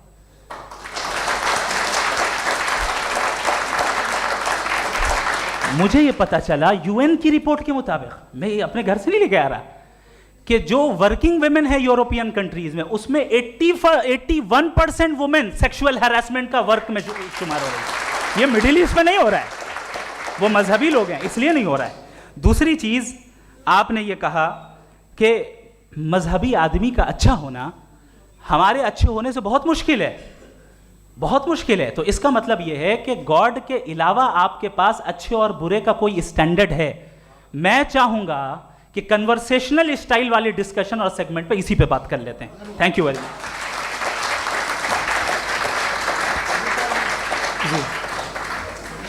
ये रिबटल का राउंड 2 है, आपके पास 5 मिनट का वक्त है और इसके बाद क्रॉस एग्जामिनेशन शुरू करेंगे। आप चाहें तो जो इन्होंने सवाल पूछे उनके जवाब आप रिबटल में भी दे सकते हैं। जी जी, देखिए पहले तो ये बात कि ये मिसाल गलत नहीं है, गलत है। इन्होंने पहले ही हमको डिसार्म कर दिया, कह लिया अकल से मामला सॉल्व नहीं हो सकता, लॉजिक से आप पहुंच नहीं सकते। ये एक मेटाफिजिकल चीज़ है। मेटाफिजिकल अजीब सा लफ्ज़ है, ठीक से किसी को माने नहीं मालूम इसके, तो ऐसा लगता है कुछ बड़ी चीज़ है। अरे भाई क्या होता है मेटाफिजिकल, बताओ, खड़ी हो। ये एक लफ्ज़ है जो कहीं भी इस्तेमाल हो जाता है। जब आप एक बात कर रहे हैं और आप मुझसे बहस कर रहे हैं तो मुझे मेटाफिजिकल मत बताइए, आप लॉजिकली मुझे प्रूफ किए। और अगर लॉजिकली आप नहीं बात करते साहब ये मेटाफिजिकल है, तो फिर हम आप बात क्या कर रहे हैं? मेरा आपका किस ज़बान में कॉन्वर्सेशन होगा? और ये कहना कि वक्त पहले नहीं था, तो फिर क्यों कहते हैं ये हमेशा से और हमेशा रहेगा? हमेशा वक्त है, तो आप कैसे कहते हैं वो हमेशा से है और हमेशा रहेगा? हमेशा का मतलब है कोई वक्त, अगर वक्त ही नहीं है तो हमेशा कैसे? बाहर वो रहेगा। अब मैं ये देखता हूँ, आपने कहा ना कि वहाँ रेप ज़्यादा होते हैं, तो हम एक बात देखते हैं कि ये दुनिया जिस पे वो कादर मुतलक है, जिसकी मर्ज़ी के बगैर पत्ता भी नहीं हिलता, ओमनीपोटेंट है, ये दुनिया चल कैसे रही है? और इस दुनिया का हाल क्या है? 45,000 बच्चे जो 10 साल की उम्र से कम थे वो गाजा में मरे। भूख से काला हांडी में बच्चे मरते हैं और डिप्थेरिया से मरते हैं। डिप्थेरिया अजीब मर्ज है, गले में जाली बनना शुरू होती है, बच्चा नीला हो जाता है, गरीब का बच्चा, इसलिए कि उपास इलाज में। ये कादर मुतलक है जो चाहे कर दे, इससे आप दुआएं मांगते हैं हमारी ये काम कर दे वो कर दे, तो इसका मतलब डे टू डे लाइफ में वो इंटरफेयर करता है और ये देख रहा है वो।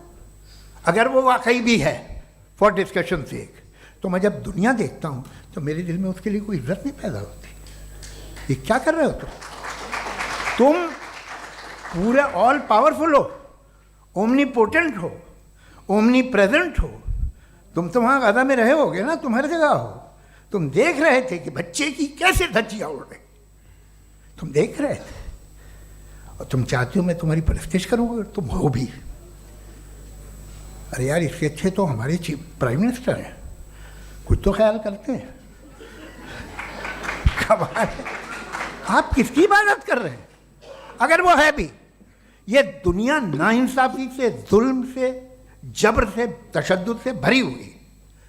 और आप ये मत कहिएगा कि वो देख रहा है और वो बताएगा एक दिन। अगर वो देख रहा है और इंटरफेयर नहीं करता तो आप दुआ क्यों मांगते?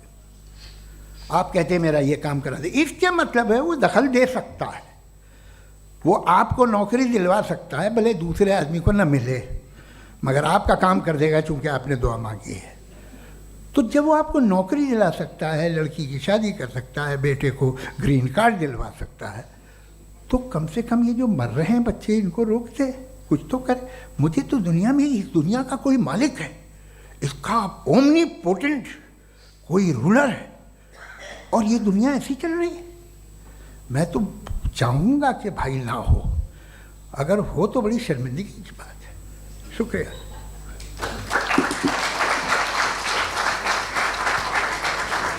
देवियों और सज्जनों, इस बहस के 2 राउंड और 2 रिबटल पूरे हो चुके हैं।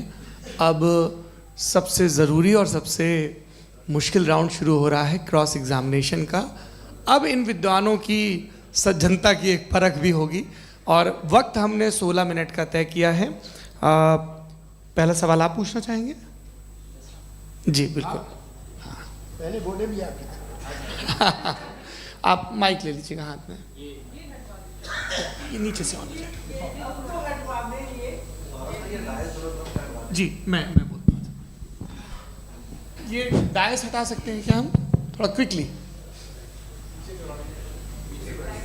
डायस पीछे कर दीजिए बस थोड़ा सा, है, ताकि ये जो दाएं बाएं लोग बैठे हैं, इसे हटा ही दीजिए। अब हम वहाँ तो जाने वाले नहीं, आराम से आराम से दोनों तरफ से हटा दीजिए।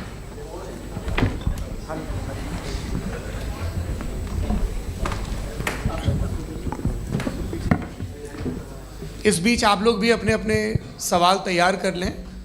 ये ध्यान रखेंगे कि मैं यहाँ से सवाल लूँगा, आप लोगों को अपना हाथ ऊपर करना है, अपना नाम बताना है और अधिकतम 3 वाक्यों में अपना सवाल पूरा करना है। कई लोग सवाल की जगह भाषण देने लगते हैं, उससे आज बचना है।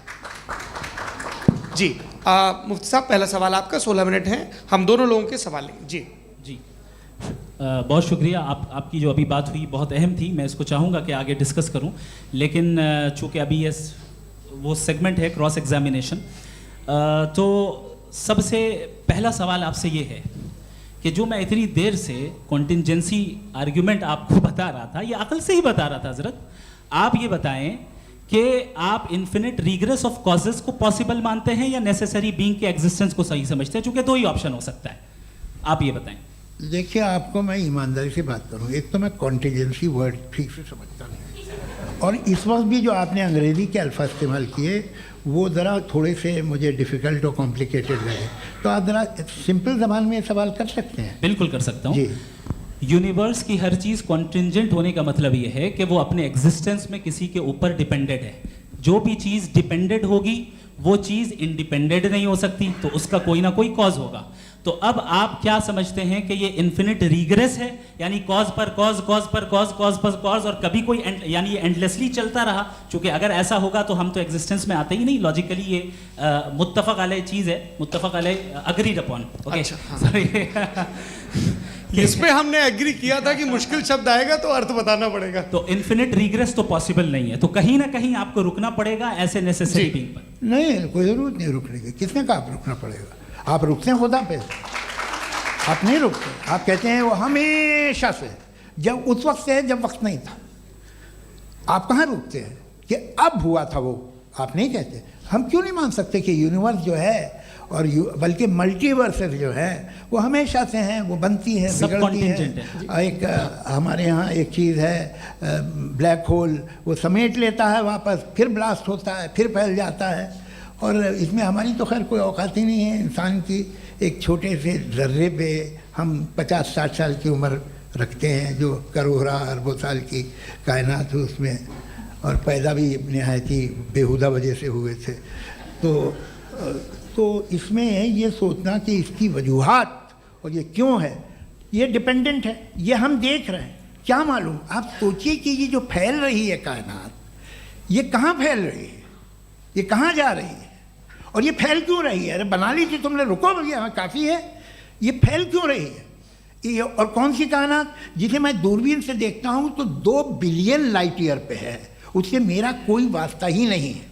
2 बिलियन ईयर यानी अगर मैं 80,000 माइल्स पर सेकेंड से चलूँ तो 20 करोड़ साल में वहाँ पहुँच जाऊँगा। इसकी ज़रूरत क्या थी? ये दुनिया, ये कायनात तो इंसान अशरफुल मखलूक़ात के लिए बनाई गई ना। तो ये सब ये टर्म समझ में नहीं आया, इसमें कोई ख़ास समझने वाली बात थी भी नहीं। ये जो अल्टीमेट कहा यह जाता है कि ये जो पूरी यूनिवर्स है, ये जो दुनिया है, ये इंसान के लिए बनाई गई। अच्छा, ये सब इंसान के लिए। क्यों साहब, सही है ना? बिल्कुल, लेकिन इसका ये मतलब नहीं कि किसी चीज के पीछे रीजन आपको नहीं पता तो रीजन नहीं है, इसे कहते हैं नहीं, मुझे नहीं पता, लेकिन मेरी जिम्मेदारी नहीं है। वो बिल्कुल सही कहा था उसने, बर्टन रसल ने। आपने उसे मजाक में टाल दिया कि भाई आप एक दावा कर रहे हैं, मैं क्यों कहूँ कि ये गलत है दावा? आप प्रूफ कीजिए, मेरे पे जिम्मेदारी ही नहीं है, मैंने थोड़ी कहा है। आप प्रूफ कीजिए कि ये सही है। आप आर्ग्यूमेंट ऑफ कॉन्टिजेंसी का जवाब ही नहीं दे रहे हैं। पूछना चाहेंगे? आप सवाल पूछना चाहेंगे मुफ्ती साहब से? क्योंकि ये क्रॉस एग्जामिनेशन का दौर है। आप जैसे पहले बोल रहे थे फेथ को लेके कुछ, मैं ये पूछना चाहूँगा कि खुदा ने जो भी रेवलेशन किए हैं, एक मज़हब के लिए बहुत से मज़हबों में किए हैं, अलग अलग रेवलेशन है। कहीं कुछ एक बातें हैं, कॉन्ट्रडिक्शन भी है आपस में, कहीं कुछ आप कर सकते हैं, कहीं कुछ नहीं कर सकते। ऐसा नहीं है कि सबकी कोड ऑफ मॉरल एक है। तो ये किस्सा क्या है? अब आप ये देखिए कि मुझे कभी कभी लगता है कि जो फुटबॉल फाइनल होता है, लाखों लोग होते हैं, फिर वो टीवी कवर कर, करोड़ों लोग, अगर उसमें खुदा की एक बूमिंग आवाज़ आ जाती, मैं गॉड हूँ, तो सारे लोग अभी सुन लेते और टीवी पे भी सुन लेते, किस्सा ख़त्म होता। ये इतनी राजदारी क्या है कि तुम सामने कुछ तो सबूत दे दो हमें सॉलिड। ये कह साहब ये यूनिवर्स कैसे बनी, इससे मसला क्या हल होगा? मैं पूछूंगा आपसे खुदा कैसे बना? क्यों नहीं पूछूंगा कैसे बना? बल्कि वो तो कायनात से कहीं ज़्यादा इंटेलिजेंट है, कायनात से कहीं ज़्यादा कॉम्प्लेक्स। जी वो हमेशा से है, आप कहेंगे मैं मान लूँगा। अच्छा, दोयम वो कादिर मुतलक, यानी कादिर मुतलक का मतलब ओमनीपोटेंट, वो जो चाहे कर सकता है। आपको नौकरी दिलवा सकता है, आपकी अच्छी जगह शादी करवा सकता है, आपके पड़ोसी का मुकदमा हरवा सकता है, आपको जिता सकता है, सब काम करता है। थोड़ा सा माइक क्लोज जी। वो इस दुनिया को चला कैसे रहा है? ये दुनिया कैसे चल रही है? आपको इस पर हैरत नहीं होती? या क़यामत के बाद कभी एक जस्टिस होगा, जब ये बच्चा मर चुका होगा, जिसकी धज्जियाँ उड़ गई बम से, इसको इंसाफ मिलेगा तब। अच्छा, अब जवाब दूं? हाँ जी, दीजिए। मैं वही इसीलिए आप ही की तरफ आता। सबसे पहले आपने रेवलेशन और स्क्रिप्चर्स की बात की, इस पे मैं बात कर सकता हूं लेकिन आज नहीं करूंगा चूंकि वक्त कम है, कभी और इस पे डिस्कस करेंगे। मैं तैयार हूं उस पे भी बात करने के लिए। ये क्योंकि अभी हमारा से topic- राउंड 2 की भूमिका तय हो रही है। Does God exist round 2? जी, चूंकि आज गॉड के एग्जिस्टेंस पे बात है तो मैं उसी के रिलेटेड जो है आपके सवालात को एंटरटेन भी करूंगा और मैं भी पूछूंगा। आपने कहा कि आपने साबित ही नहीं किया, जबकि आर्ग्यूमेंट ऑफ कॉन्टिंजेंसी बुनियादी आर्ग्यूमेंट है। आप मुझे कॉन्टिजेंसी का मतलब बताइए, आपका मतलब क्या है कॉन्टिजेंसी? कॉन्टिंजेंसी का मतलब ये हुआ कि हर वो वजूद जो किसी भी चीज़ का पाबंद है, हर वो वजूद या हर वो चीज़ जो अपने एग्जिस्टेंस में किसी भी चीज़ के पाबंद है और उससे बाउंड है, उसको उसकी ज़रूरत है, उस पर डिपेंड करती है, तो जाहिर सी बात है कि उसका कोई ना कोई कॉज होता है। ये तो अक्ल की बात है।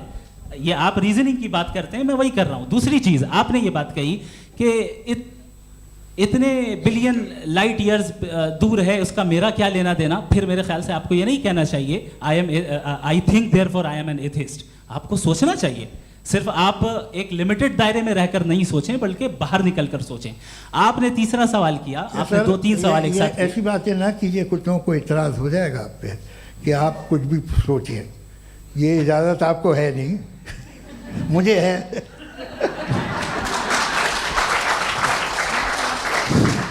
जी, आपने प्रॉब्लम ऑफ इविल के ताल्लुक से सवाल किया और बार बार आप एक लफ्ज रिपीट कर रहे हैं कि ओमनीपोटेंट गॉड है, ऑल पावरफुल गॉड है। यही तो दरअसल समझना है कि गॉड का कॉन्सेप्ट क्या है। प्रॉब्लम ऑफ इविल जो है, प्रॉब्लम ऑफ इविल दर हकीकत 2 असम्पशंस पर कायम है। अगर आप इन 2 असम्पशंस को समझ जाएं तो ये प्रॉब्लम नहीं रहेगी, आर्ग्यूमेंट आपको समझ में आ जाएगी कि ये कोलैप्स कर जाता है। पॉइंट नंबर 1, यानी जो आपका सबसे पहला फॉल्स असम्पशन है कि गॉड मर्सीफुल है, ओमनीपोटेंट है, दुनिया में जुल्म हो रहा है।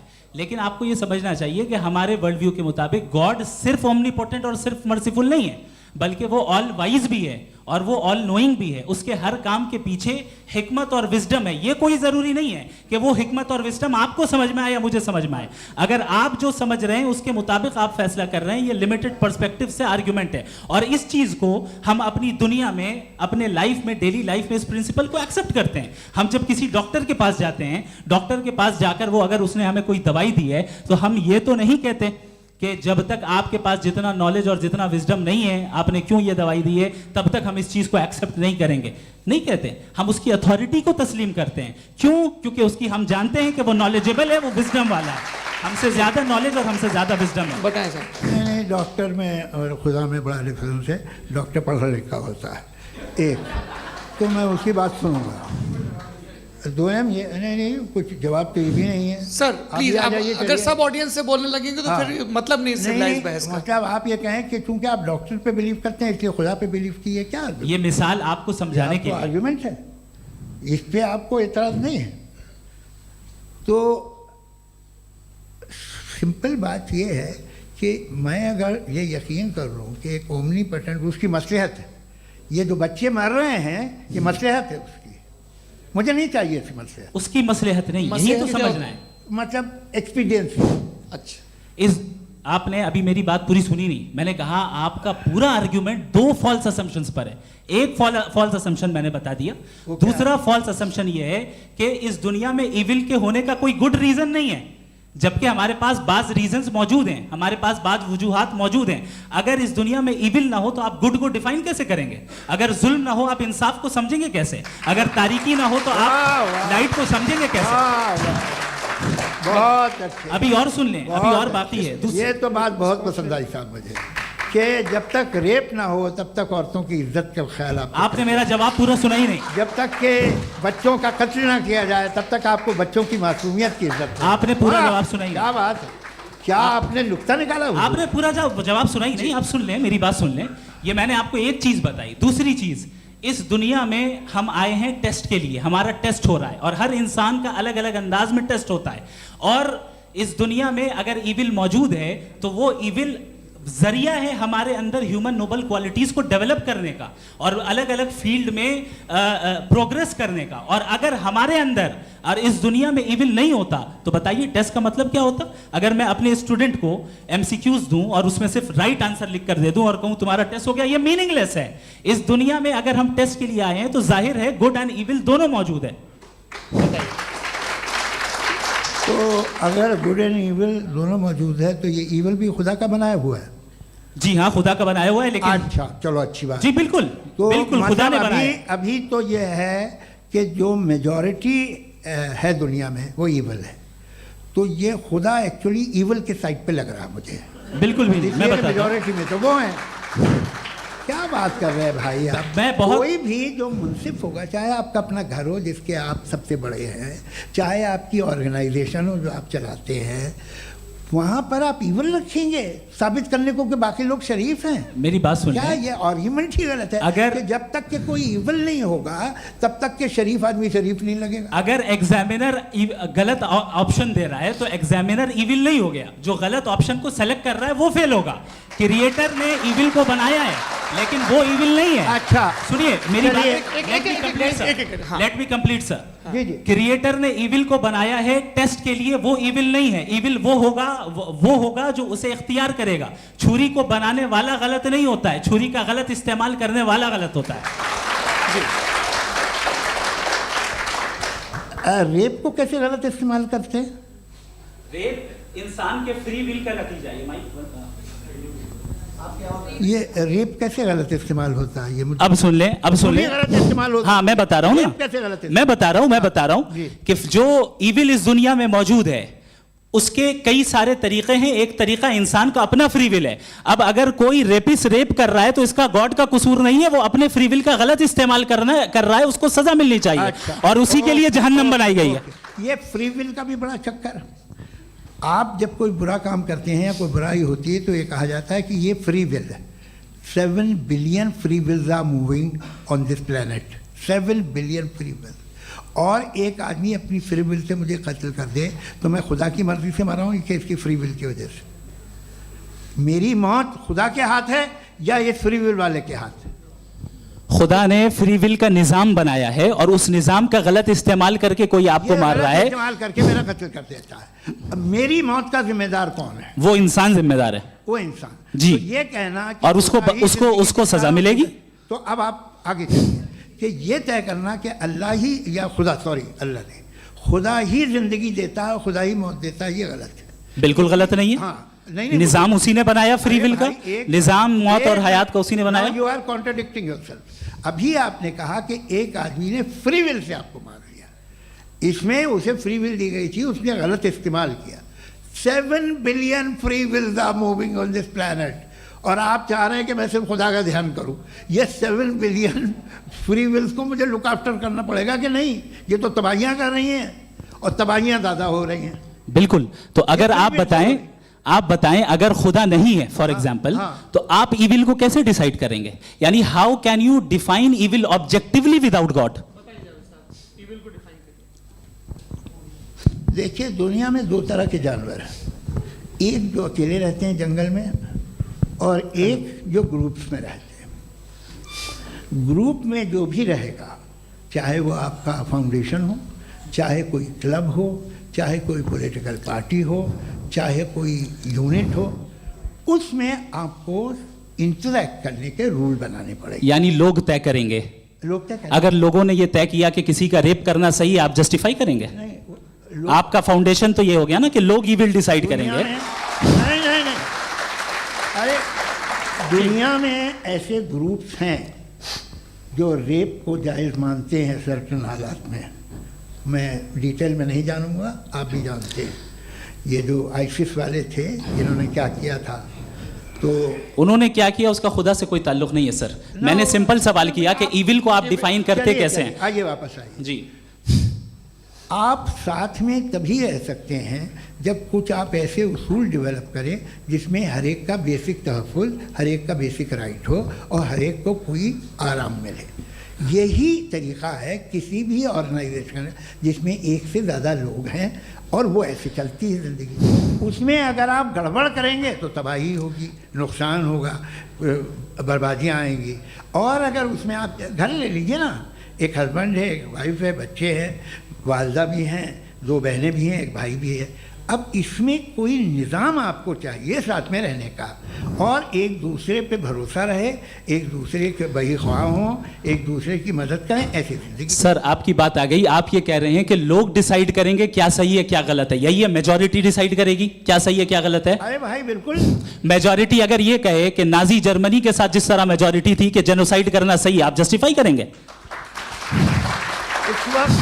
उस वक्त आपका ये सवाल सिर्फ उसके बाद क्लोजिंग। हाँ, उस वक्त प्लेनेट पे जो लोग थे, उनमें कितने लोग हिटलर को सही समझते? अच्छा, प्लेनेट की मेजॉरिटी तय करेगी, सोसाइटी की नहीं। प्लेनेट की मेजॉरिटी गॉड के एग्जिस्टेंस को सही मानती है, आप क्यों नहीं मानते?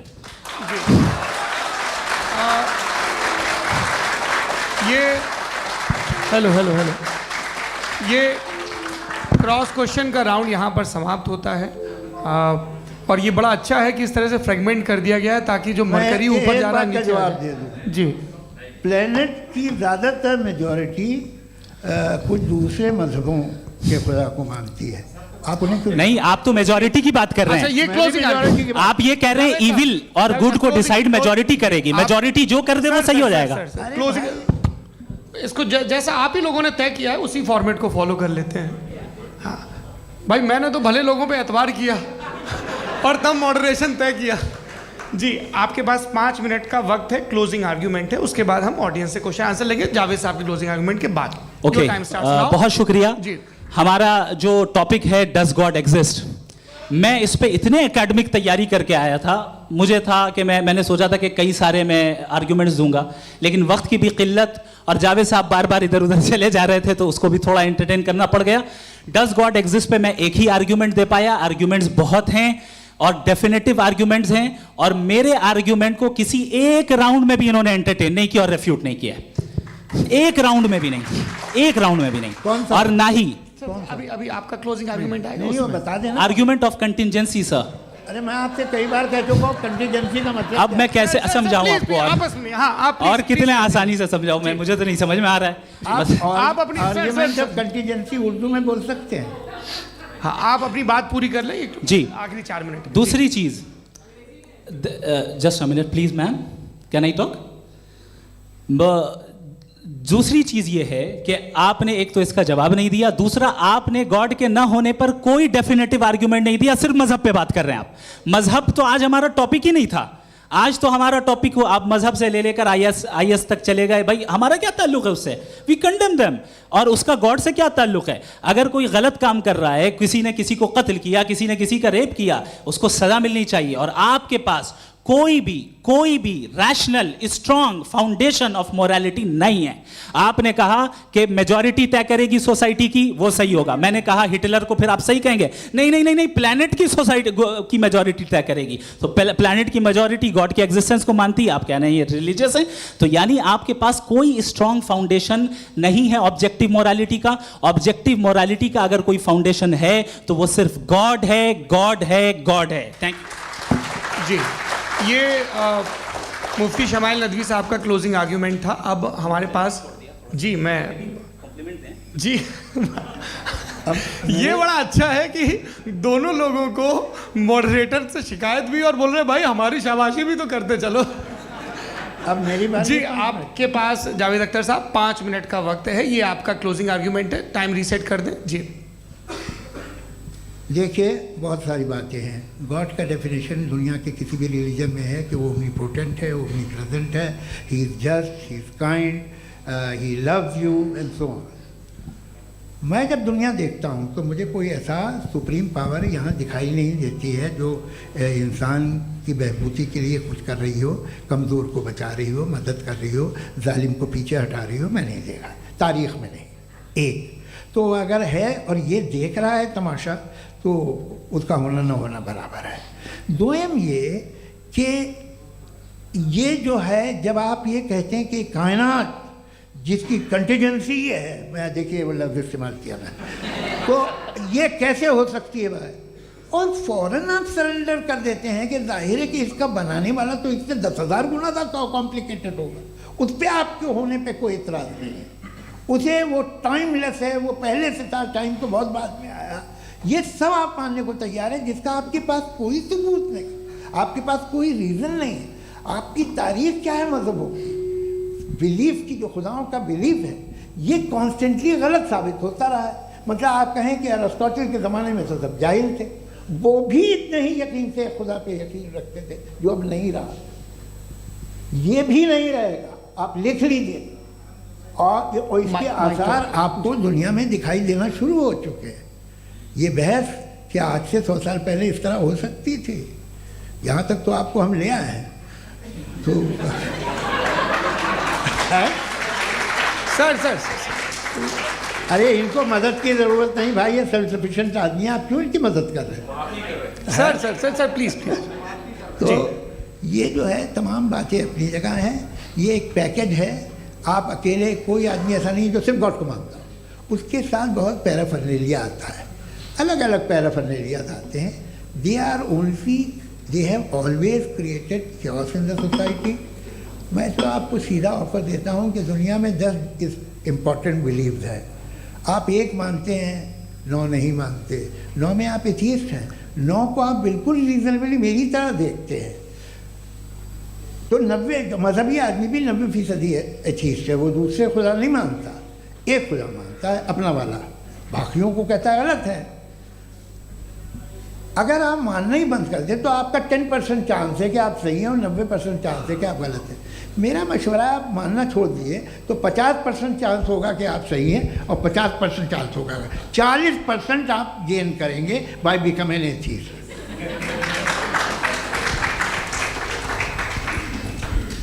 ये एक फरसूदा ख्याल है, ये ख़त्म हो रहा है।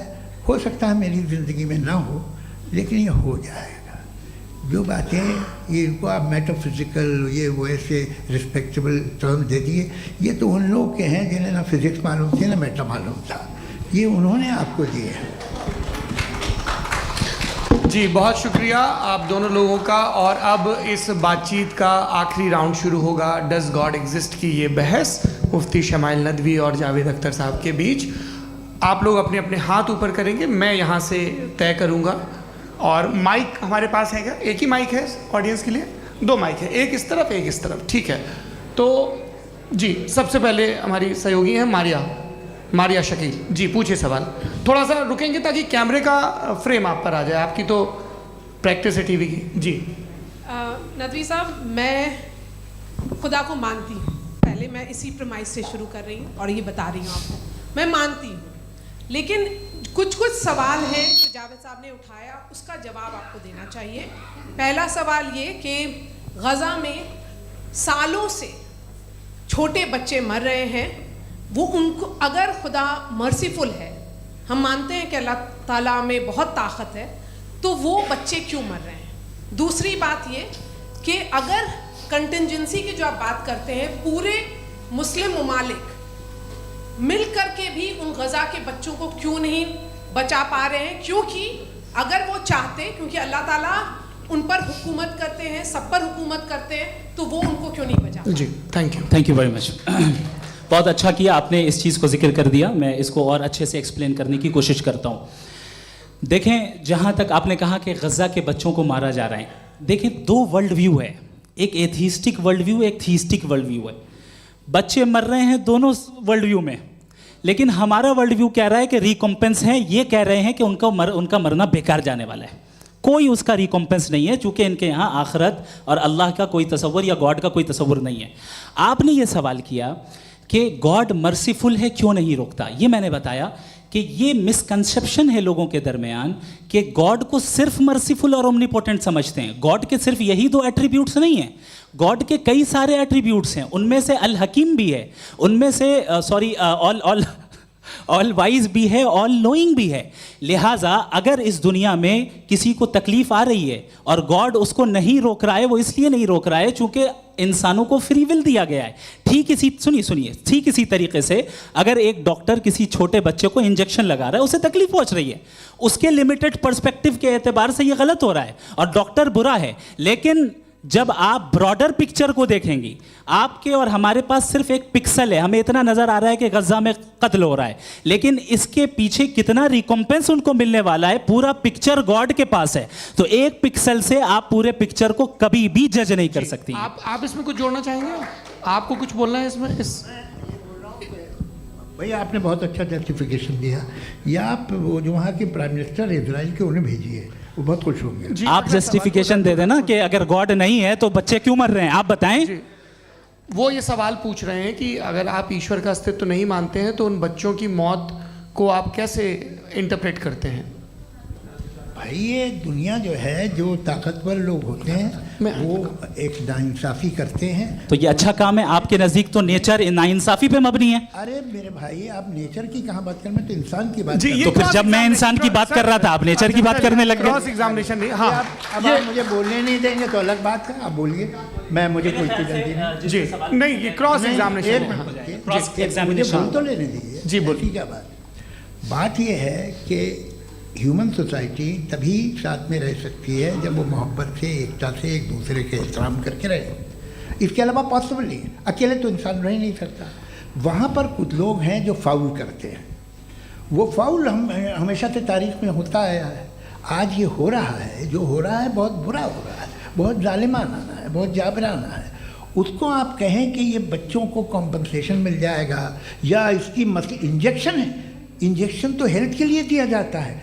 आप ये कह रहे हैं कि ये बच्चों की जो धज्जियां उड़ रही हैं ये इंजेक्शन है, ये टेस्ट है, ये टेस्ट है, और उस टेस्ट में उनको ऐसा रिकॉम्पेंस मिलेगा जो आपके तस्वुर के बाहर है। ये आप 3 बरस के बच्चे को बारूद से उड़ा के टेस्ट ले रहे हैं। वाह, वो नहीं ले रहा है, खुदा नहीं उड़ा रहा है, इजराइल उड़ा रहा है। जी, ये तो उसको कंडेम अगला सवाल लेते हैं प्रोफेसर पुरुषोत्तम अग्रवाल। मुफ्ती साहब, एक निवेदन आपसे है कि कम से कम थोड़ा सा माइक क्लोज एक रिलीजियस और फिलोसफिकल मैं प्लीज, एक रिलीजियस और फिलोसफिकल ट्रेडिशन है जो ब्रह्मांड को यानी यूनिवर्स को ही अंतिम मानती है। सर्वम खलु इदम ब्रह्मम, this is Chandogya Upanishad, and it completely rules out the existence और नेसेसिटी, आपके शब्दों में necessity of a creator. The creation itself is the creator. तो एक मिनट प्लीज। दूसरा जो सवाल आपने अभी, जो आप बार बार कह रहे हैं कि भगवान विद्वान भी है, वाइज, सब जानने वाला, तो अगर विजडम में दुनिया भर के पापों और अत्याचारों को बर्दाश्त करना शामिल है, तो फिर इसका मतलब ये हुआ कि अगर मैं फ्री विल से उसको अपोज करता हूं तो ईश्वर की विजडम और मेरी फ्री विल में कॉन्ट्राडिक्शन है। Because when I am opposing whatever is happening in Gaza, then I am opposing the God's will और गॉड्स विजडम। जवाब लेते हैं क्योंकि तो गॉड की विजडम में, एक मिनट सर प्लीज सर, ये एक जुमला, गॉड की विजडम है कि गाजा में जो कुछ हो रहा है वो हो रहा है, मैं उसको अपोज कर रहा हूं, तो मैं गॉड की विजडम के खिलाफ जा रहा हूं। एक सवाल। दूसरा ये नहीं, आपने 2 ऑलरेडी। सर आप और सवाल कर लें, लेकिन मुझे 2 जवाब दे दें। पहले आपने ये कहा, सुनिए मेरी बात सुनिए। इजराइल के गॉड के मुताबिक तुम्हारा ठीक हो रहा है ना? नहीं हो रहा है, ठीक नहीं हो रहा है। मैं बता रहा हूँ क्या हो रहा है, आप तशरीफ रखें, मैं बता रहा हूँ क्या हो रहा है।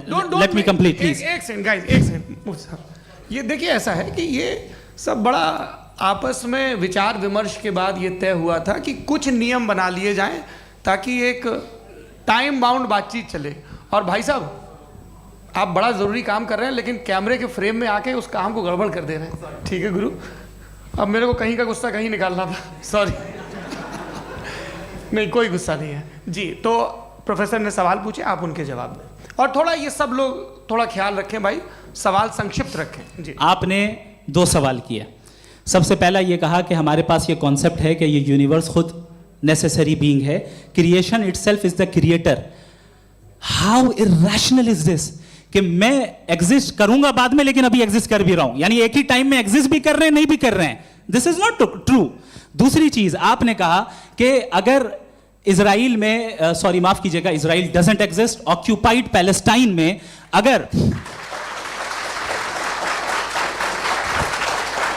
अगर ऑक्यूपाइड पैलेस्टाइन में बच्चों को मारा जा रहा है फ्री विल की वजह से और गॉड नहीं रोक रहा, ये कॉन्ट्रडिक्शन है। ये बताइए कि एक एग्जाम में एक बच्चा गलत आंसर लिख रहा है, सुनिए, एग्जामिनर चाहे तो रोक सकता है, क्यों नहीं रोक रहा है?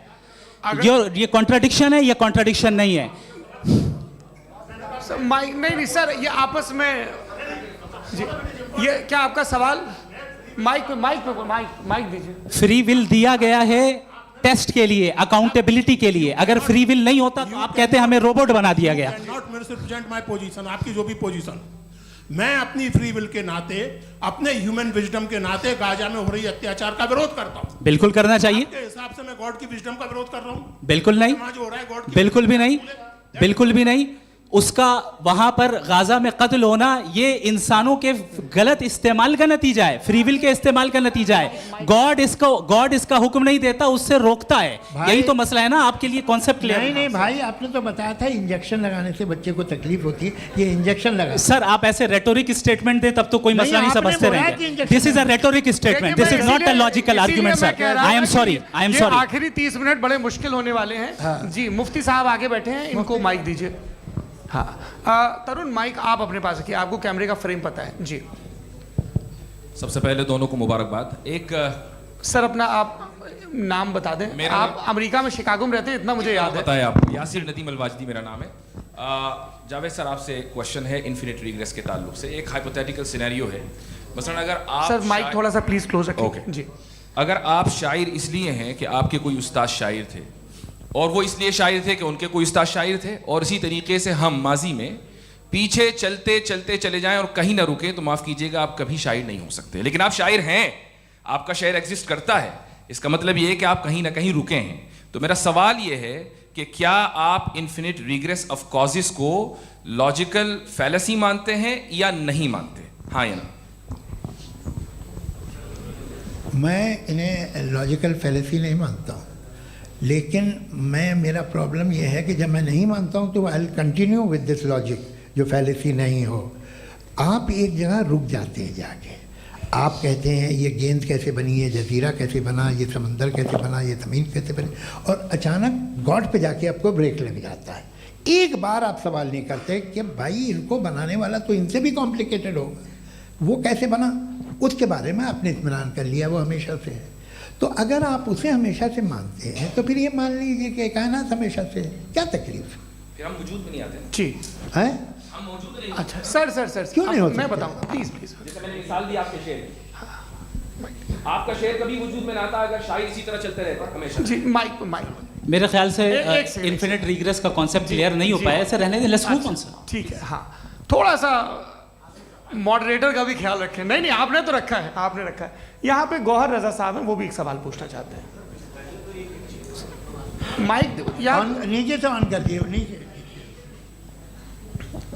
पहले तो ये कह दूं कि मैं उन बच्चों से शर्मिंदा हूं जिनको गज़ा में कत्ल किया गया,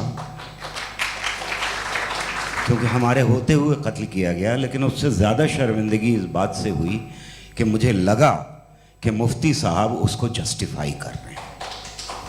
बिल्कुल भी नहीं, आप बहुत ही गलत। मुझे लगा मैं गलत हो सकता हूं। बिल्कुल गलत मैं है। सवाल पूछ रहा हूं, मैं सवाल पूछ रहा हूं।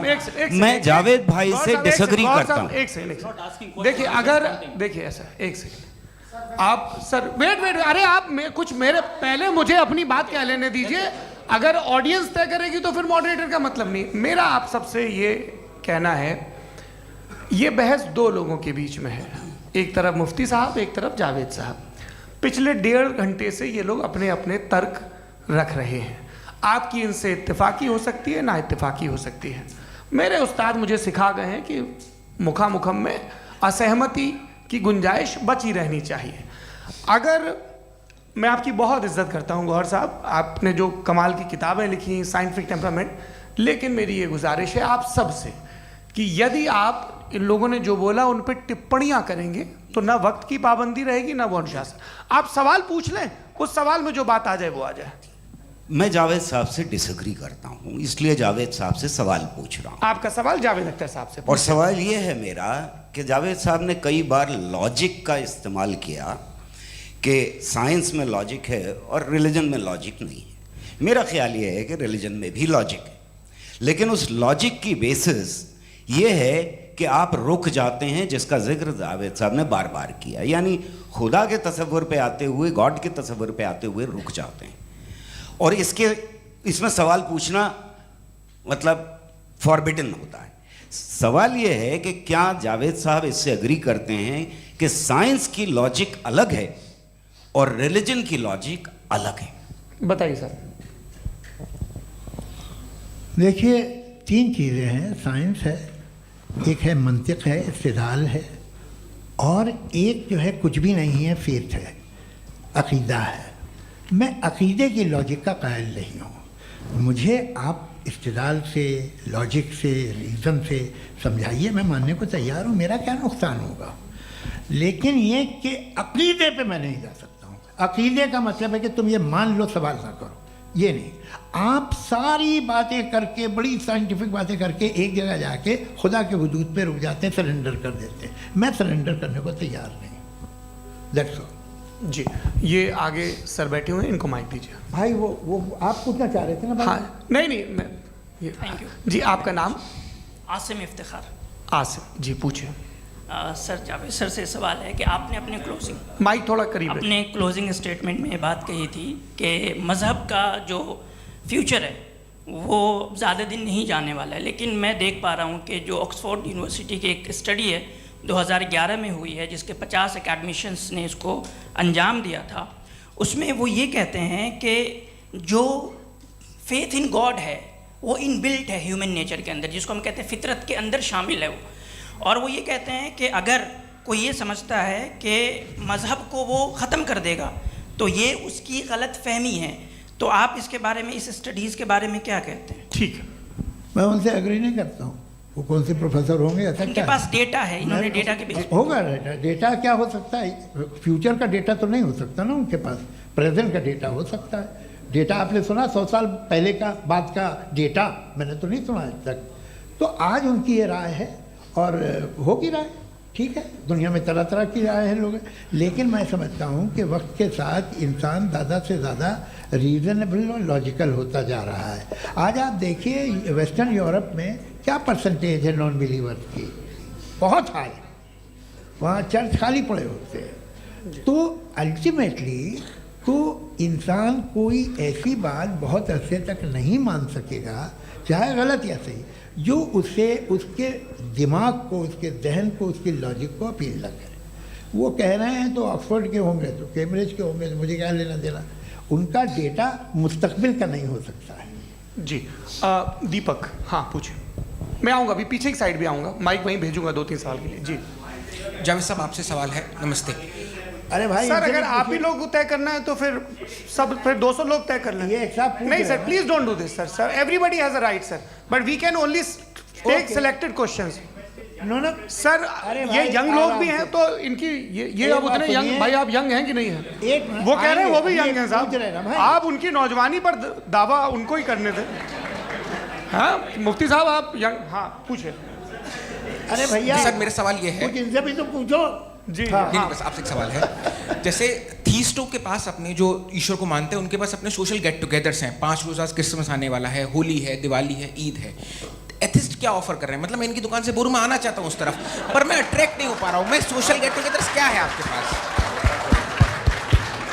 वो ये कह रहे हैं कि जो धार्मिक लोग हैं, अलग अलग धर्म के लोग, उनके उत्सव त्योहार, कॉन्ग्रेगेशन बहुत हैं। अब आपको मैं एक सुनाता हूँ, यहाँ हिस्टोरियन भी बैठे हैं। मृदुला जी, आप बताइएगा सही है क्या? ये एक कॉन्स्टेंटाइन, एक ग्रीक रोमन बादशाह था जो क्रिश्चियनिटी आने के 400 साल बाद उसने डिसाइड किया कि मैं क्रिश्चियन हो जाऊंगा, मेरी पूरी स्टेट कैंसिल हो जाएगी। उस ज़माने में ऐसे ही होता था, राजा जो धर्म इख्तियार करता था वो जनता भी कर लेती थी। इसलिए कि वो हो गया था बैंकक्रप्ट, और उसे जो मेडिटेरियन कोस्ट के रिच क्रिश्चियन वो थे मर्चेंट, उससे पैसा चाहिए था। तो उसने कहा यार क्रिश्चियन हो जाओ। तो उसने अपने वजीर से कहा कि भाई ये हिस्ट्री है कि अब हम लोग क्रिश्चियन हो जाते हैं। पहले सर हो जाएंगे, कोई प्रॉब्लम नहीं है, लेकिन एक प्रॉब्लम ये है कि 17 दिसंबर से 25 दिसंबर तक जो पेगन फेस्टिवल होता, जो पेगन जो फेस्टिवल होता है वो बंद हो जाएगा, इसलिए कि हम क्रिश्चियन हो गए तो होगा नहीं। तो वो बच्चों को बहुत बुरा लगेगा, पब्लिक को बहुत इन्जॉय करते हैं, ख़ासतौर से 25 को मेन डे। उसने कहा ये तो सही कह रहे हो, ये जीसस क्राइस्ट की पैदाइश कब थी? कहते साहब वो अप्रैल में थी। नहीं, कट करो, वो 25 दिसंबर को है। यह हकीकत है। और 400 साल बाद क्रिश्चियनिटी के अप्रैल से दिसंबर ले आए, और इसलिए कि यहाँ पेगन फेस्टिवल होता था। अब मनाते हैं आप आराम से। ये जो सारे फेस्टिवल हैं ये रिलीजन से, हर एक को एक इंटरटेनमेंट डिपार्टमेंट चाहिए होता है अपनी कंपनी चलाने के लिए। तो ये रिलीजन ने, ये सेकुलर त्योहार थे जिन्हें रिलीजन्स ने ले लिया है। ये मौसम के थे, फसलों के थे, किसानों के थे, उसको आपने लेके रिलीजियस रंग दे दिया। ये कोई रिलीजन से थोड़ी आए आप। अच्छा हमें देखिए, हम तो मुल्द हैं, हम ईद मनाते हैं, हम दिवाली मनाते हैं, हम होली मनाते हैं, हम क्रिसमस मनाते हैं। बम्बई की फिल्म इंडस्ट्री की सबसे बड़ी होली हमारे घर में होती है, सबसे बड़ी ईद हमारे घर में होती है। वो हमारी सोशल वो है, हमारा हेरिटेज है। ऐसा थोड़ी है कि we will throw the baby along with the water. ये तो अच्छी चीज़ है, इन्हें रखो, जो बेकार है फेंक दो। जी हाँ। हेलो जी, मेरा सवाल नादवी जी से है। जैसा कि आपने बोला कि गॉड टाइम के भी परे हैं और गॉड इतनी कॉम्प्लेक्स चीज़ है कि उसे ह्यूमन माइंड समझ नहीं सकता, और गॉड ने अर्थ पे फ्री विल भी दे दी है, तो आप अपना वक्त ज़ाया क्यों कर रहे हैं गॉड के बारे में बात करके? अपन को तो बात करनी चाहिए कि सोसाइटी को बेहतर कैसे करें। जी, मैं गॉड वही बताता है सोसाइटी को कैसे बेहतर करें। अभी मैं आपका जवाब देता हूँ। आपने कहा कि टाइम पे वो एग्जिस्ट नहीं करता, नहीं, मेरा सवाल ये है कि जैसा आपने बोला कि गॉड बहुत ही कॉम्प्लेक्स चीज़ है। मैंने कहा ही नहीं कि कॉम्प्लेक्स है, तो आपके अल्फाज हैं। कॉम्प्लेक्स का लफ्ज गॉड के लिए सुइटेबल नहीं है। क्यों? क्योंकि कॉम्प्लेक्स वो चीज़ें होती हैं जो ऑब्जेक्ट हो। God is not an object जिसको आप इंस्ट्रूमेंट के जरिए लेबोरेटरी में जाके टेस्ट करें, oh it's very complex. No, वो कोई कार का इंजन नहीं है। वो फिलोसॉफिकली नेसेसरी बीइंग ऐसी बीइंग है जो सिंपल बीइंग है। हाँ, आप उसको मुकम्मल तौर पे उसकी तमाम हिकमतों को जान ले और हर चीज़ को जान ले, ये पॉसिबल नहीं है, क्योंकि वो ऑल वाइज है, आप ऑल वाइज नहीं है, और वो खुदा है, वो आपको सारी चीज़ें बता दे, ये ज़रूरी नहीं। मेरा सवाल ये नहीं था। मेरा सवाल ये था कि जब गॉड इतना परे है इस दुनिया से कि उसने अर्थ पे फ्री विल भी दी है, हम सब ह्यूमंस की फ्री विल है, और जो सोसाइटी में हो रहा है वो अपन लोग डिसाइड करेंगे, तो अपन लोग डिसाइड नहीं करेंगे ना, अपन लोग डिसाइड नहीं करेंगे। गॉड जो है, गॉड ने वो उसकी जात, उसकी एग्जिस्टेंस टाइम एंड स्पेस से परे है, लेकिन वो हमारा टेस्ट ले रहा है और उसी गॉड ने हमें बताया कि तुम्हें क्या करना है क्या नहीं करना है, तो जाहिर है उस गॉड की बात सुनेंगे ना हम। जी, वो पीछे एक चश्मा लगाया जो मैम खड़ी हैं, उनको दीजिए। हाँ, आप जी जी बिल्कुल आएंगे। देखिए मैं कोशिश कर रहा हूँ सब तरफ जाने की। हाँ, उनको दीजिए माइक। जी, हेलो सर, मैं ओमनी प्रेजेंट नहीं हूँ, टाइम पाबंद हूँ और जहाँ तक कोशिश कर सकता हूँ करूँगा। जी, अपना नाम बताइए। मेरा नाम उर्सुला है, मैं दिल्ली यूनिवर्सिटी की एक स्टूडेंट हूँ और मैं स्टूडेंट फेडरेशन ऑफ इंडिया से हूँ। मेरा सवाल मुफ्ती जी से है कि इस हॉल के इस कमरे में बैठ के हम लोग रेप की मोरालिटी के बारे में फिलोसफिकली बात तो कर सकते हैं, बट असलियत ये है कि रोज़मर्रा की ज़िंदगी में औरतें रेप के थ्रू गुजरती हैं, और हम लोग सिर्फ नंबर्स पे इस तरह नहीं देख सकते, क्योंकि कितनी औरतें हैं इन कंट्रीज़ में जहाँ पे आप बता रहे हैं कि केसेस कम हैं, जिनका एक्सेस है कि वो जाके केस फाइल कर सकें। कितनी औरतें हैं जो जिनको काम करने की आज़ादी है उन कंट्रीज़ में। यूरोप में ये आज़ादी आ गई, यूरोप में ये रूल्स आ गए, तो हम आज उसके बारे में बात कर पा रहे हैं। जी, जवाब।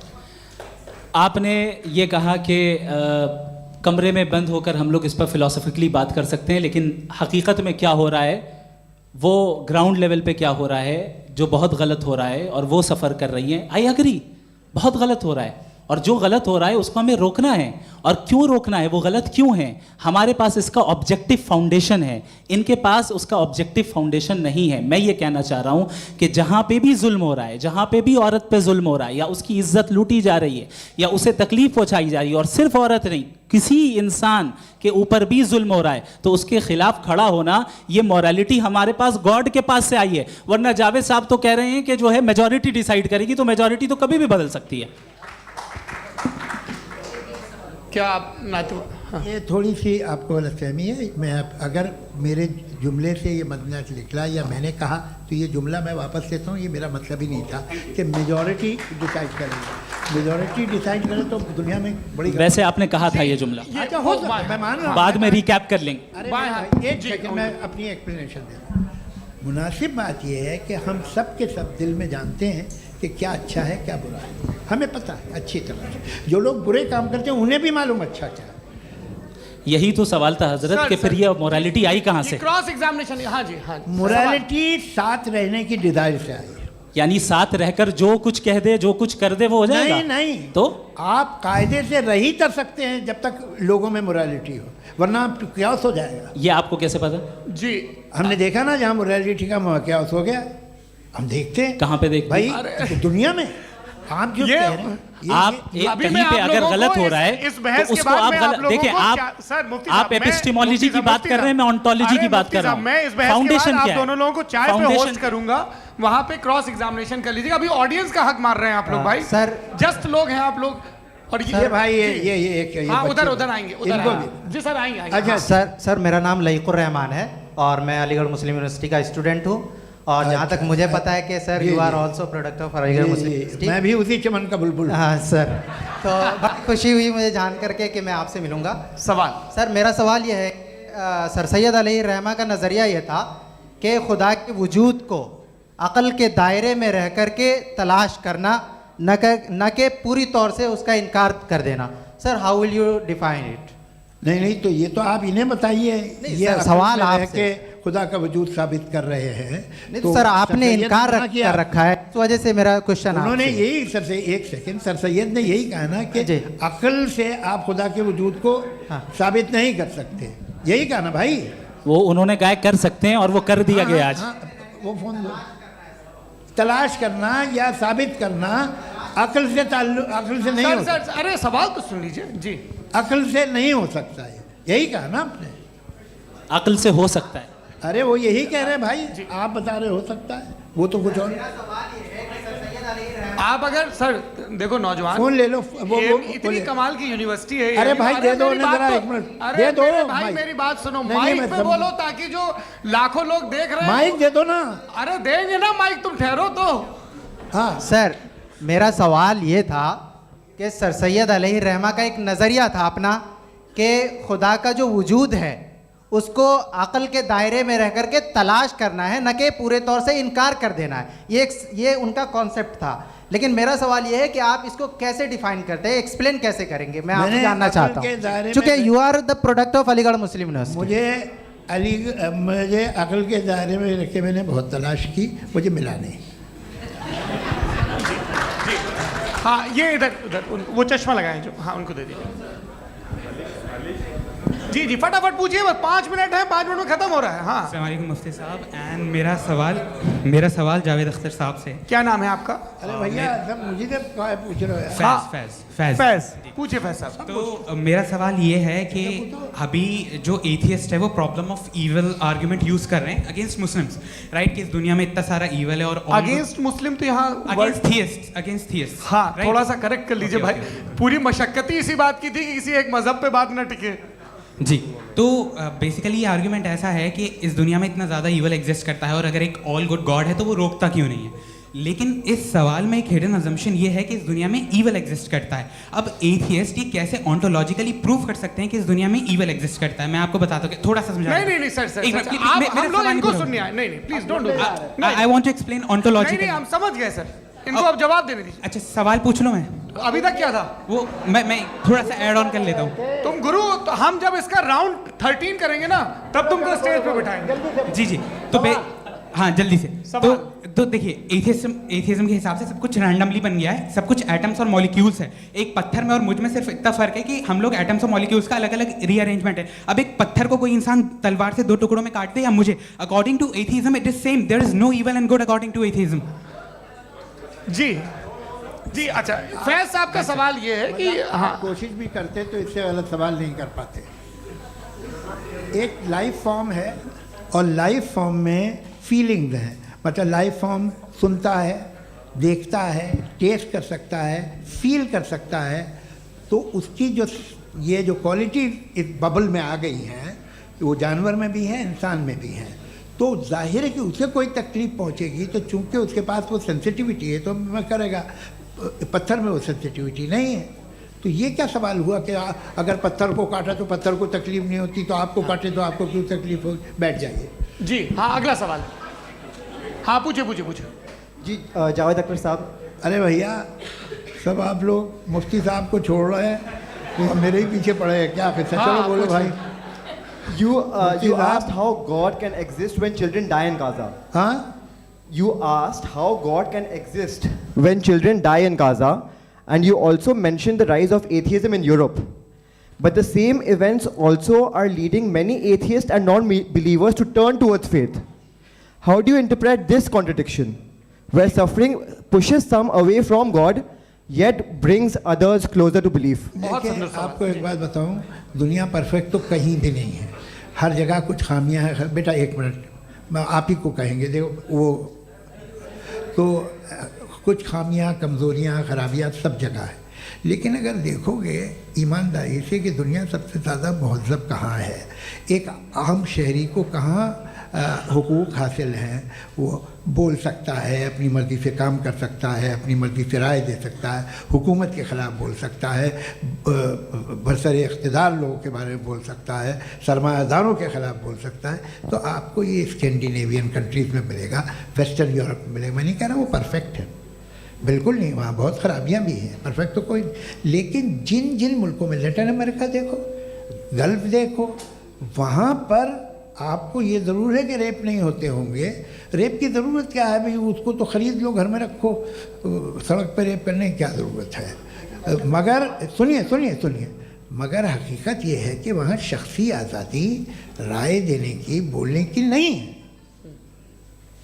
जी, ये एक आखिरी सवाल मुफ्ती साहब से। हाँ मैम, इनको माइक दीजिए। शुक्रिया। मेरा नाम मनीषा है, मैं हरियाणा से आई हूँ। मैं मुफ्ती साहब से एक बात पूछना चाहती हूँ। आप बार बार जावेद साहब को कॉन्ट्राडिक्ट तो कर रहे हैं कि आपने ये कहा, लेकिन आप भी अजम्पशंस के बेसिस पे बात कर रहे हैं। आपने खुदा के होने का कौन सा प्रूफ पेश किया है, खुदा की एग्जिस्टेंस का?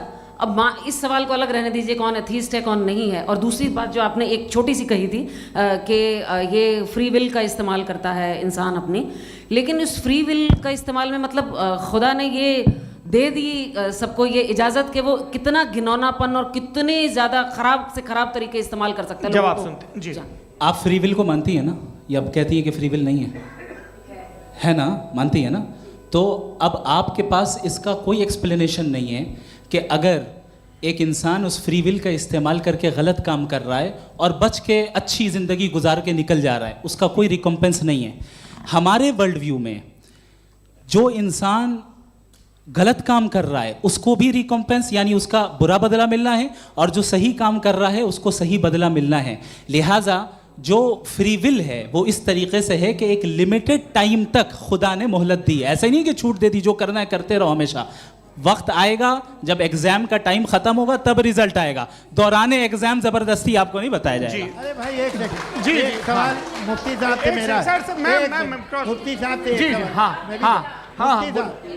मैम रुक जाइए, आपसे फोन, आप इसके बाद आपसे बोलिए। मैं मुफ्ती साहब एक ही सवाल करता हूँ कि अगर जो हो रहा है फ्री विल से हो रहा है और एक दिन बरोज़ क़यामत इंसाफ होगा मैशर में वगैरह वगैरह, तो दुआ क्यों मांगते हैं लोग? दुआ मांगते हैं इसके मतलब है अभी भी उसने ये डिपार्टमेंट रखा है कि मैं रोज़मर्रा की ज़िंदगी में इंटरफेयर बिल्कुल ही कैन।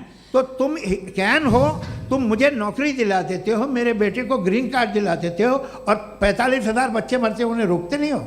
नहीं, तो क्या आप ये कह रहे हैं कि इस दुनिया में जालिमों को कभी पकड़ ही नहीं होती है? अरे जो भी पकड़ होगी वो बच्चे रोते हैं। बिल्कुल, देखिए मैंने अपने ओपनिंग स्टेटमेंट में यही कहा था कि जनाब जावेद साहब सिर्फ इमोशनल आर्गुमेंट देंगे। This is an emotional argument. ये छोटे मोटे इसके पीछे का रीजन मैंने बताया क्या है, इसके पीछे का रीजन क्या है मैंने बताया। मंच से आप लोगों को सज्जनों इसलिए कह रहा हूं ताकि थोड़ा सा आपके कॉन्शियंस पे जोर रहे कि आपको ऑर्डर बचा के रखना है। वक्त तय हुआ था, ये वक्त पूरा हुआ, आपने इतने धैर्यपूर्वक सुना, मैं आप सबका बहुत बहुत शुक्रगुजार हूं। यदि इन दोनों विद्वानों की इच्छा होगी तो कभी हम इस बातचीत का राउंड 2, राउंड 3, यही तो देखिए खूबी है इंसान की कि बहस मुबाहसे में वो पड़ा रहता है। आप लोगों ने बड़े धैर्य का परिचय दिया, बहुत बहुत शुक्रिया। इसी के साथ ये बातचीत यहाँ पे समाप्त होती है। मैं एक बात बता दूं, ये सारी बहस हो गई, अब मुफ्ती साहब और बड़े मुफ्ती साहब इन साथ के साथ मैं खाना खाने वाला हूँ।